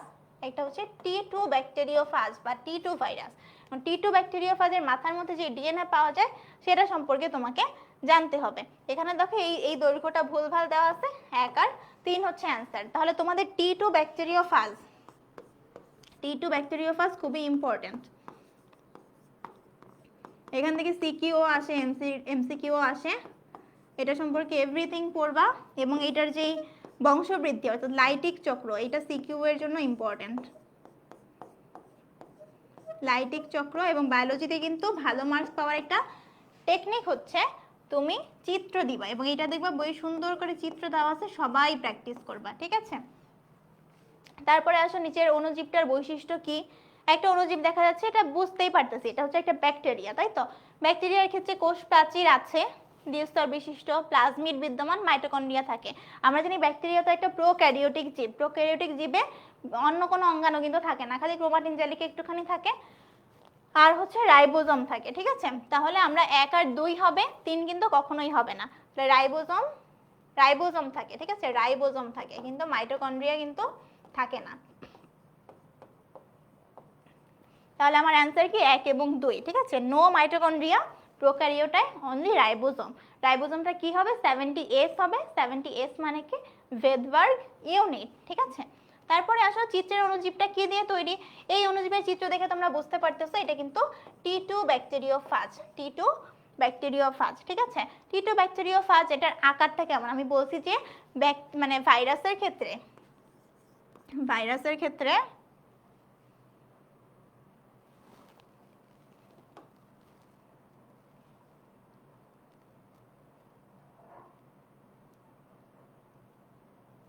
হ্যাঁ, আমি তোমাদেরকে বলছি হচ্ছে ভাইরাসের ক্ষেত্রে তোমাদের একটা জিনিস পড়তে হবে, সেই একটা জিনিস কি? সেই একটা জিনিস হচ্ছে ভাইরাস আকৃতি অনুযায়ী ভাইরাসগুলা কি কি রকম হতে পারে। আকৃতি অনুযায়ী এগুলো থেকে এমসিকিউ অনেক আসে এবং এইচএসসি তে যেমন আসে অ্যাডমিশনে গেলেও তোমরা পাবা। আকৃতি অনুযায়ী ভাইরাস আছে, তারপর ডিএনএ আরএনএ অনুযায়ী ভাইরাসের প্রকারভেদ, এগুলা খুব বেশি ইম্পর্টেন্ট। তাহলে T2 ব্যাকটেরিওফাজ, এটা আমরা জানি এটা হচ্ছে ব্যাঙাচি আকৃতির এবং এটা যেই ব্যাকটেরিয়াকে আক্রমণ করে সেটার নাম কি? সেটার নাম হচ্ছে ইকোলাই ব্যাকটেরিয়া এবং এটার আবরণগুলো কি দিয়ে তৈরি? প্রোটিন দিয়ে তৈরি, ঠিক আছে? তাহলে কিন্তু সবগুলাই হবে, ঠিক আছে? তারপরে আসো আচ্ছা, তারপরে আসে আজিজ তার পাঠ্যপুস্তক পড়ে জানতে পারে এক ধরনের অণুজীব সেটা ব্যাকটেরিয়ার থেকে 10 থেকে 100 গুণ বড় এবং মারাত্মক সংক্রমণ। ঠিক আছে, দেখো প্রশ্নটা আমি একটু ভুল পড়ছি, ভেরি সরি। বলছে যে এক ধরনের অণুজীব যার থেকে ব্যাকটেরিয়া বড়, তার মানে অণুজীবটা ছোট ব্যাকটেরিয়াটা বড়। তাহলে ওই অণুজীব কোনটা বোঝাচ্ছে? ব্যাকটেরিয়া থেকে ছোট কিন্তু একটাই আছে, সেটা হচ্ছে ভাইরাস। ঠিক আছে, তাহলে আমরা এখন ভাইরাসের কথা চিন্তা করে এগুলা দাগাবো। তাহলে ভাইরাস, আমরা জানি ভাইরাসকে কিন্তু বলা হয় ভাইরাসই, এবং এটা জীব এবং জড়বস্তুর মধ্যে একটা সেতু বন্ধন হিসেবে কাজ করে। ঠিক আছে, কেন? কারণ ওরা হচ্ছে পোষক কোষের বাইরে কখনো বংশবৃদ্ধি করতে পারে না, তখন জড়বস্তুর মতো আচরণ করে, এবং পোষক কোষের ভেতরে ওরা যখন যায় তখন ওরা জীবের মতো আচরণ করে। জীবের মতো আচরণ বলতে নিজের বংশবৃদ্ধি বা সংখ্যা বৃদ্ধি করতে পারে। তাহলে প্রথম যেই অপশন, যে পোষক কোষের বাইরে সংখ্যা বৃদ্ধি করতে পারে, এটা তো ভুল। তাহলে কি আর বাকি দিকে তাকানোর দরকার আছে? অলরেডি আমরা 2 আর 3 অ্যান্সার দাগাই দিতে পারবো না, কারণ আমরা তো অনেক চালাক, আমরা তো জানি কিভাবে পরীক্ষায় মার্কটা পেতে হয়, তাই তো? তারপরে আসো, সুমি কয়েকদিন ধরে জ্বরে আক্রান্ত, তার প্রচন্ড মাথা ব্যথা, ক্ষুধামন্দা, বমি, হাড়ে ব্যথা। আমি কিন্তু বলছি যে ডেঙ্গুতে বারবার বলতেছি অনেক ব্যথা হয়, অনেক মাথা ব্যথা হয়, পুরো জয়েন্টে ব্যথা হয়, মনে হবে হাড়গুলা ভেঙেই যাবে। এখান থেকে তুমি আইডেন্টিফাই করলা এটা হচ্ছে ডেঙ্গুর কথা বলতেছে। ডেঙ্গু হয় এডিস মশা দিয়ে, তো হচ্ছে কিভাবে কি কি ব্যবস্থা গ্রহণ করব? এডিস মশা নিধন করব আর এই চারপাশ পরিচ্ছন্ন রাখবো। এডিস মশার কামড় থেকে মানে হবে না এরকম কোনো প্রতিষেধক আসলে নাই। তাহলে অ্যান্সার কি? 1 আর 2। শিক্ষক একটা স্লাইডে ইকোলাই ব্যাকটেরিয়া পর্যবেক্ষণ করছিলেন। তিনি দেখতে পেলেন যে 2টা ব্যাকটেরিয়া এক ধরনের নালী দ্বারা পরস্পরের সাথে যুক্ত হয়ে আছে। তো উনি বুঝলেন যে এরা একটা বিশেষ ধরনের জনন প্রক্রিয়া সম্পন্ন করছে। এই একটা ব্যাকটেরিয়া, এই একটা ব্যাকটেরিয়া, সরি এভাবে না আঁকি, এই একটা ব্যাকটেরিয়া, এই একটা ব্যাকটেরিয়া, এদের মাঝখানে একটা নালী পথে ওদের যে প্লাজমিড, সেই প্লাজমিডটা 2 টুকরা করে।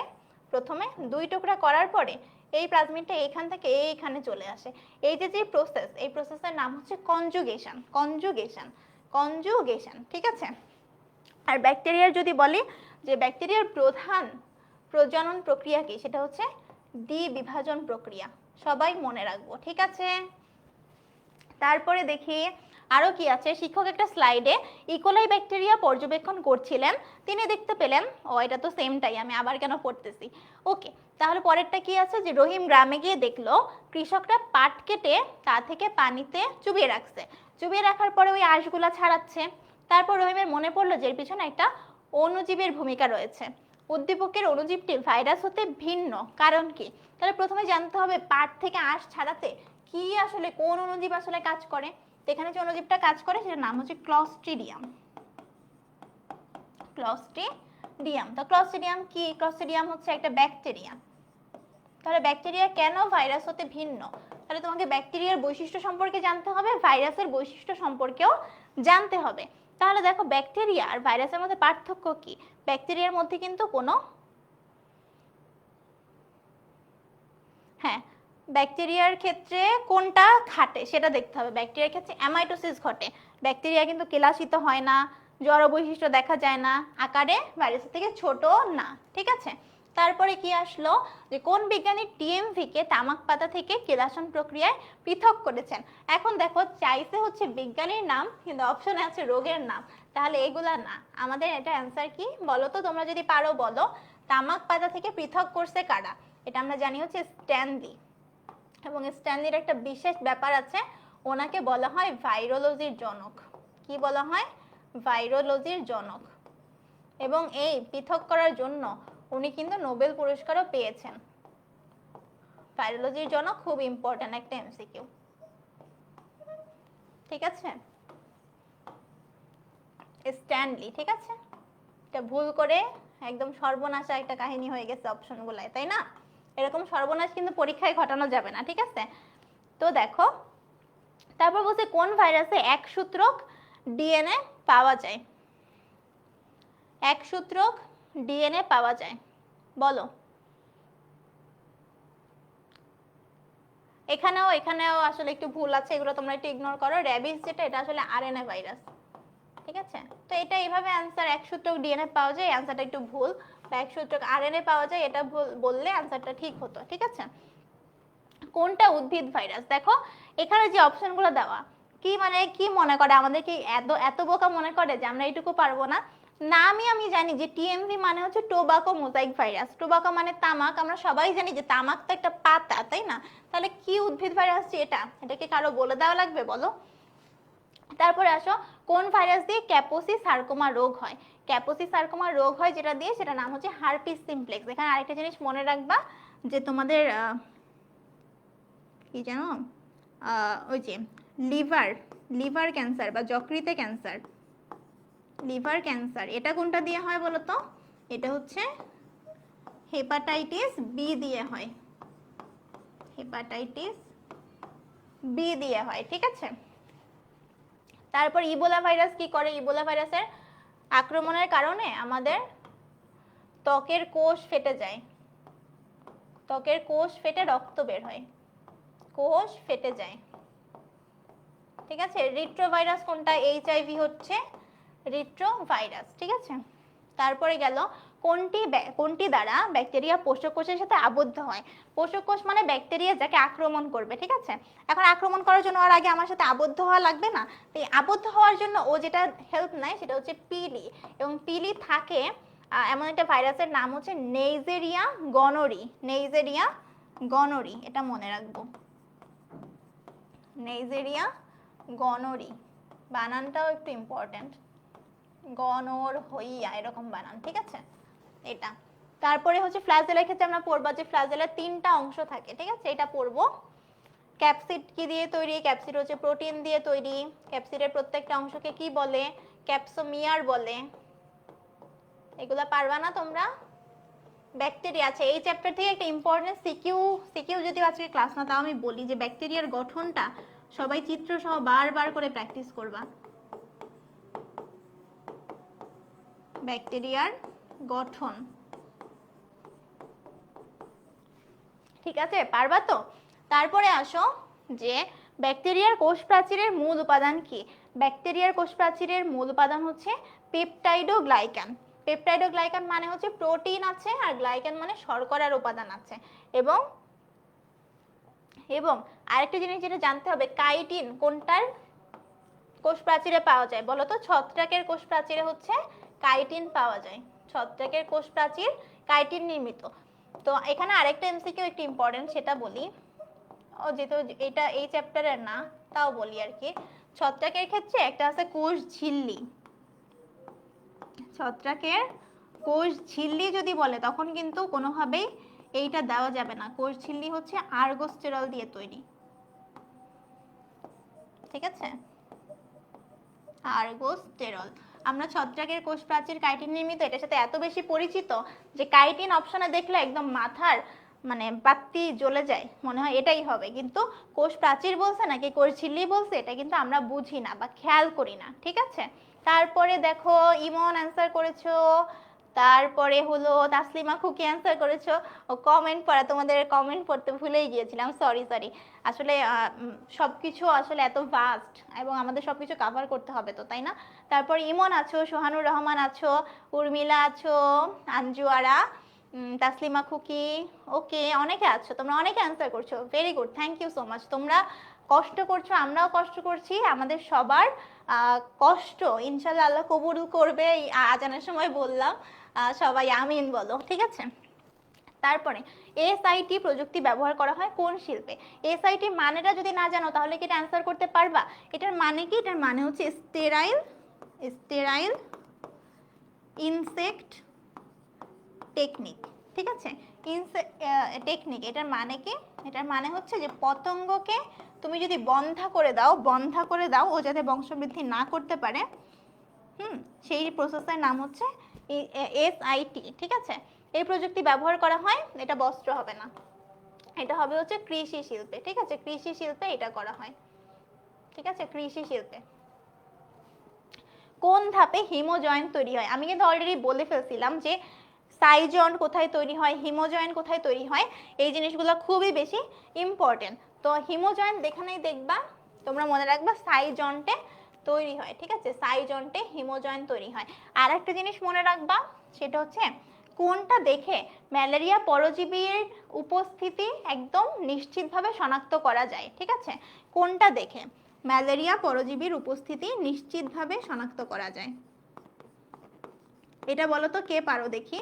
ম্যালেরিয়ার উপস্থিতি নিশ্চিত হওয়া যায়, মানে তুমি একটা পরীক্ষা করবা, হ্যাঁ, পরীক্ষা করে বুঝবা যে ওর কি আসলে ম্যালেরিয়ার সমস্যা নাকি অন্য কিছুর সমস্যা। এটা হচ্ছে সাফনার্স দানা। সাফনার্স দানা দেখে বোঝা যায়। এটাও ভেরি ইম্পর্টেন্ট। সাফনার্স দানা কোন ধাপে দেখা যায় এটাও তোমরা পড়ে ফেলবা, কারণ তোমরা সব পড়বা, ঠিক আছে। মশকের লালাগ্রন্থিতে ম্যালেরিয়া জীবাণুর কোন দশা পাওয়া যায়? এটা যে এত ইম্পর্টেন্ট বলে বোঝাতে পারবো না, ঠিক আছে। তাহলে ম্যালেরিয়া লালাগ্রন্থিতে যেই জীবাণুর যেই দশা পাওয়া যায় সেটার নাম হচ্ছে স্পোরোজয়েড। আরেকটা ভাবে তোমাকে বলতে পারে যে মশকের যেই দশাটা আমাদের বডিকে আক্রমণ করে সেটার নাম কি, সেটার নামও কিন্তু স্পোরোজয়েড। স্পোরোজয়েডটা দেখতে কেমন শেপ? দেখতে হচ্ছে মাকু আকৃতির মতো। তো মাকু আকৃতি মানে কি? মাকু আকৃতি মানে হচ্ছে এরকম। মাকু আকৃতি মানে হচ্ছে এরকম একটা শেপ, ঠিক আছে। তোমরা এগুলো পারবা না, সবকিছু পড়তে হবে, মানে চেষ্টা করবা পড়ার, বুঝছো। কিন্তু পড়ার আগে যেহেতু এখন পরীক্ষার একটু শেষের দিকে চলে আসছো, সময় কম, এই জন্য একটু বুঝে পড়বা যে কোন জিনিসটা আসে ওই জিনিসটায় তুমি বেশি এফোর্ট দিবা। এমন একটা জিনিস নিয়ে বসে থেকে তো লাভ নেই যেখান থেকে প্রশ্নই আসে না। তাহলে এই জন্য কিন্তু আমাদের ইম্পর্টেন্ট যে কোথা থেকে প্রশ্ন আসতেছে, কিভাবে প্রশ্ন আসতেছে, এই জিনিসটা মনে বোঝা, ঠিক আছে। এক্সফ্লাজেলেশন কোথায় ঘটে? এক্সফ্লাজেলেশন মানে কি? ওই যে পুং গ্যামিট যে আছে ওর, সেই পুং গ্যামিটের পার্টটা এরকম হচ্ছে, এরকম ফ্লাজেলার মতো কাঠামো তৈরি করে সব জায়গায় একটা একটা নিউক্লিয়াস থেকে, পরে এগুলো আবার কেটে কেটে এক একটা শুক্রাণু তৈরি করে। তো এই জিনিসটা কোথায় ঘটে? এই জিনিসটা হচ্ছে মশকের ক্রপে ঘটে। তার মানে তোমাদের এই মানে প্রসেসটা যদি পুরো পড়ে ফেলো তাহলে কিন্তু আর সমস্যা নেই। এই যে এআর হাসান লিখেছে মাছের মতো শেপ, হ্যাঁ, মাছের মতো শেপ মানে আসলে মাকু আকৃতি বুঝায়। তারপরে আসো প্লাজমোডিয়াম ভিভ্যাক্সের গ্যামিটোগনি কোথায় সম্পন্ন হয়? তো গ্যামিটোগনি কথাটা যখনই দেখবা, গ্যামিটোগনি সবসময় হচ্ছে মশকের ক্রপেই সম্পন্ন হয়। গ্যামিটোগনি মানে হচ্ছে গ্যামিট তৈরি করা, মানে পুং গ্যামিট আর স্ত্রী গ্যামিট এই দুইটা তৈরি হবে, ঠিক আছে, গ্যামিট তৈরি।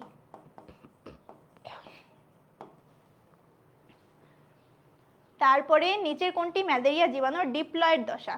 তো ম্যালেরিয়া জীবাণুর ডিপ্লয়েড দশা কোনটা? এই যে গ্যামিটোগনি মানে পুং গ্যামিট স্ত্রী গ্যামিট তৈরি হয়ে গেল, তারপর দুইটা মিলিত হবে, মিলিত হওয়ার পরে যা তৈরি হবে সেটাই কিন্তু ডিপ্লয়েড দশা। তো ডিপ্লয়েড দশা হচ্ছে ওকিনেট। এর আগ পর্যন্ত এই সব কিছু কিন্তু হ্যাপ্লয়েড। এটাও হ্যাপ্লয়েড, এটাও হ্যাপ্লয়েড। তারপরে দেখো ম্যালেরিয়া পরজীবীর জীবনচক্রের প্রথম কোন ধাপে হিমোজয়েন নামক বজ্র পদার্থ তৈরি হয়? তো হিমোজয়েন কোথায় তৈরি হয় এটা কিন্তু আমরা জানি। হিমোজয়েন তৈরি হয় হচ্ছে সাইজন্টে, সাইজন্ট দশায়। সবসময় এটা দেখছো অনেকবার আসছে, আরেকবার আগেও একবার বললাম সাইজন্ট, এটা তার মানে অনেক ইম্পর্টেন্ট। সাইজন্টে হচ্ছে হিমোজয়েনটা তৈরি হবে। তারপরে আসো যে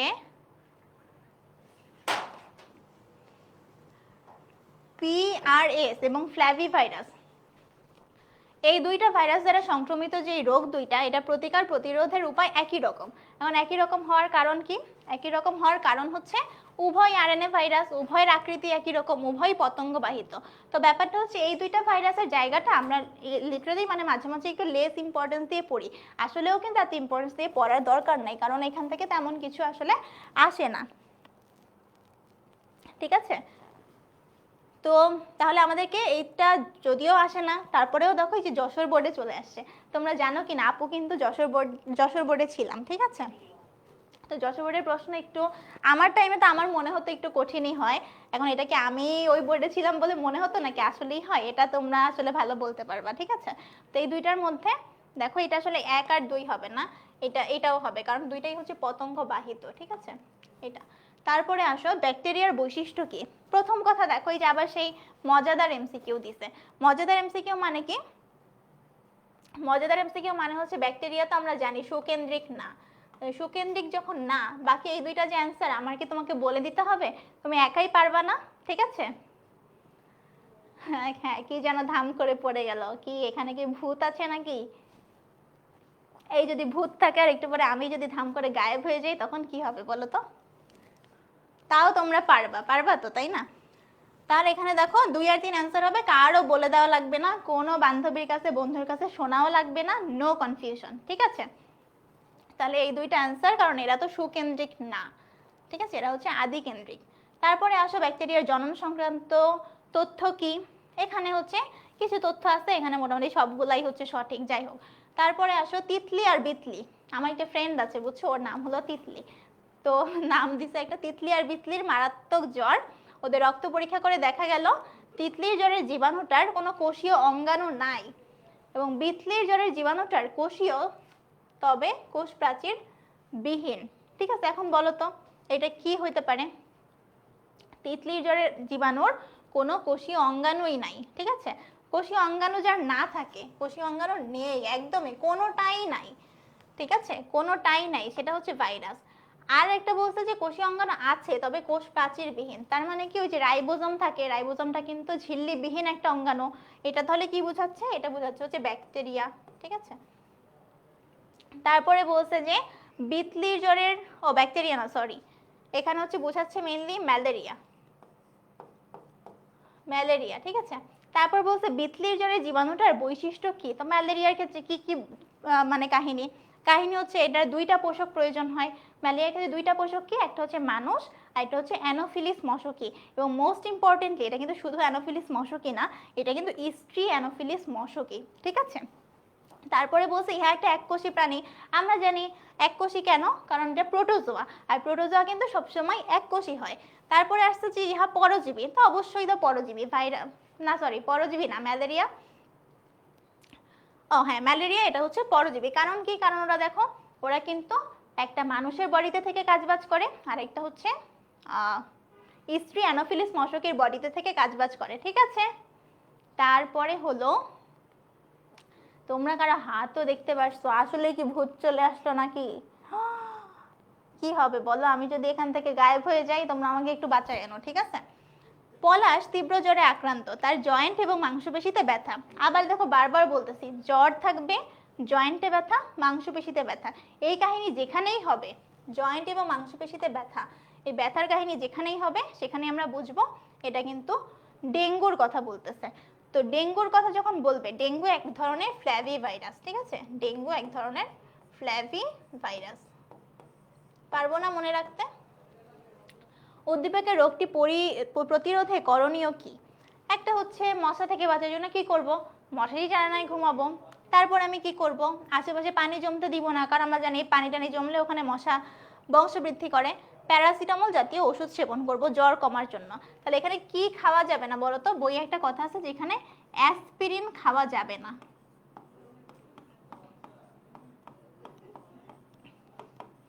অ্যাসপিরিন খাওয়া যাবে না, আবার যাবে নাটা বড় করে লিখে দিই, ঠিক আছে। ও এইটা লাগবে না। তারপরে দেখো উদ্দীপকে প্রদর্শিত জীবাণুটির সংক্রমণ প্রতিরোধের উপায় কি, তো দেখো এই যে যে জিনিসটা এটা কি বলতো, তোমরা দেখতে পাচ্ছ যে এই যে এআর হাসান দেখো আমাকে বাঁচায় আনবে, ঠিক আছে, কোনটা বুঝতে যাচ্ছ আব্দুল্লাহ বলো, কত নাম্বারটা বলো, ঠিক আছে। এই যে দেখো একটা কমা আকৃতির, তো কমা আকৃতির একটা ব্যাকটেরিয়া আছে, বলো তো নাম কি, কমা আকৃতির ব্যাকটেরিয়ার নাম হচ্ছে ভিব্রিও কলেরা, ভিব্রিও কলেরি। এই কলেরিটা কি করে, কলেরা রোগটা করে, ঠিক আছে।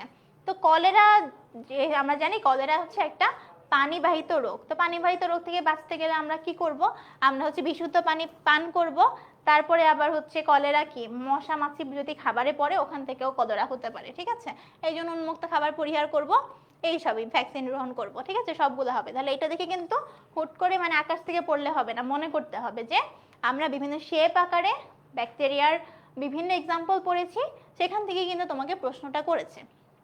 তারপরে বলছে যে এ চিহ্নিত অংশের নাম কি, এ দেখা যাক কি, দেখো এই যে ছিল স্পোরোজয়েড, এটা কি, এটা হচ্ছে আমার একটা যকৃতের কোষ, এই যে দেখো সেই মাকু আকৃতির স্পোরোজয়েড, ভালো কথা। এখানে এই মাকু আকৃতিটা খাবার দাবার গ্রহণ করে যকৃত থেকে পুষ্টি টুষ্টি নিয়ে বড় হয়ে গেছে, গোলাকার হয়ে গেছে। স্পোরোজয়েড যখন এরকম গোলাকার হয়ে যায় প্রথম দশায় আমরা তখন এটাকে বলি ক্রিপ্টোজয়েড, ঠিক আছে, ক্রিপ্টোজয়েড বলি। তারপরে আসো উদ্দীপকের প্রক্রিয়ায় উৎপন্ন জীবাণু মানুষের রক্তে প্রবেশ করলে কি হয় না হয়, ঠিক আছে। এই ম্যালেরিয়া যদি মানুষের রক্তে প্রবেশ করে তখন কি হয় ব্যাপারটা, দেখো একটা হচ্ছে গ্যামিটোফাইট উৎপন্ন হতে পারে, মানে ওদের হ্যাপ্লয়েড দশা তৈরি হতে পারে। পাইরোজেন মানে হচ্ছে, পাইরোজেন কি, পাইরোজেন হচ্ছে একটা পলিপেপটাইড। পলিপেপটাইড, পলিপেপটাইড দিয়ে কি লাভ? আমার লাভ হচ্ছে এটা আমাদের জ্বর আসার কারণ হিসেবে কাজ করে, ঠিক আছে। এবং আমরা জানি যে আমাদের এই জীবাণুটা কিন্তু আরবিসি কে ধ্বংস করে দেয়। তো আরবিসি কে যদি ধ্বংস করে দেয় তাহলে কি আমার রক্ত শূন্যতা হবে না? ওকে, ধন্যবাদ, হয়ে গেল। তাহলে এইটা ছিল আমাদের আজকের ক্লাসের শুরু থেকে শেষ পর্যন্ত তোমাদের পড়াশোনা। এখন তোমরা আমাকে বলো যে এই পুরো জিনিসটা তোমরা আশা করি বুঝতে পারছো। এখানে আমরা বোটানি চ্যাপ্টার 1 কমপ্লিট করেছি, চ্যাপ্টার 2 কমপ্লিট করেছি এবং চ্যাপ্টার 4 কমপ্লিট করেছি। সবগুলা থেকে এমসিকিউ সুন্দর করে বলে দিয়েছি, একই সাথে কোন কোন টপিকগুলো তোমার এমসিকিউর জন্য মনোযোগ দিয়ে পড়তে হবে সেটাও বলে দিয়েছি। তোমাদের কাজ হচ্ছে এখন যে এমসিকিউগুলো সলভ করা প্লাস বই থেকে এই সব রিলেটেড টপিকগুলো ভালোভাবে পড়ে ফেলা। তারপরে তোমাদের বাকি যে চ্যাপ্টারগুলো আছে ওই চ্যাপ্টারগুলো আমরা পর্যায়ক্রমে ক্লাসগুলো নিয়ে আসবো। তোমরা আমাদের ইনস্ট্রাকশন অনুযায়ী কমপ্লিট করে ফেলবে। আশা করি পরীক্ষা অনেক বেশি ভালো হবে। তোমাদের সাথে আবার অন্য কোনো ক্লাসে দেখা হবে। ততদিন পর্যন্ত ভালোভাবে পড়াশোনা করো। কোনো অসুবিধা হলে আমাদেরকে জানিও। আল্লাহ হাফিজ, আসসালামু আলাইকুম।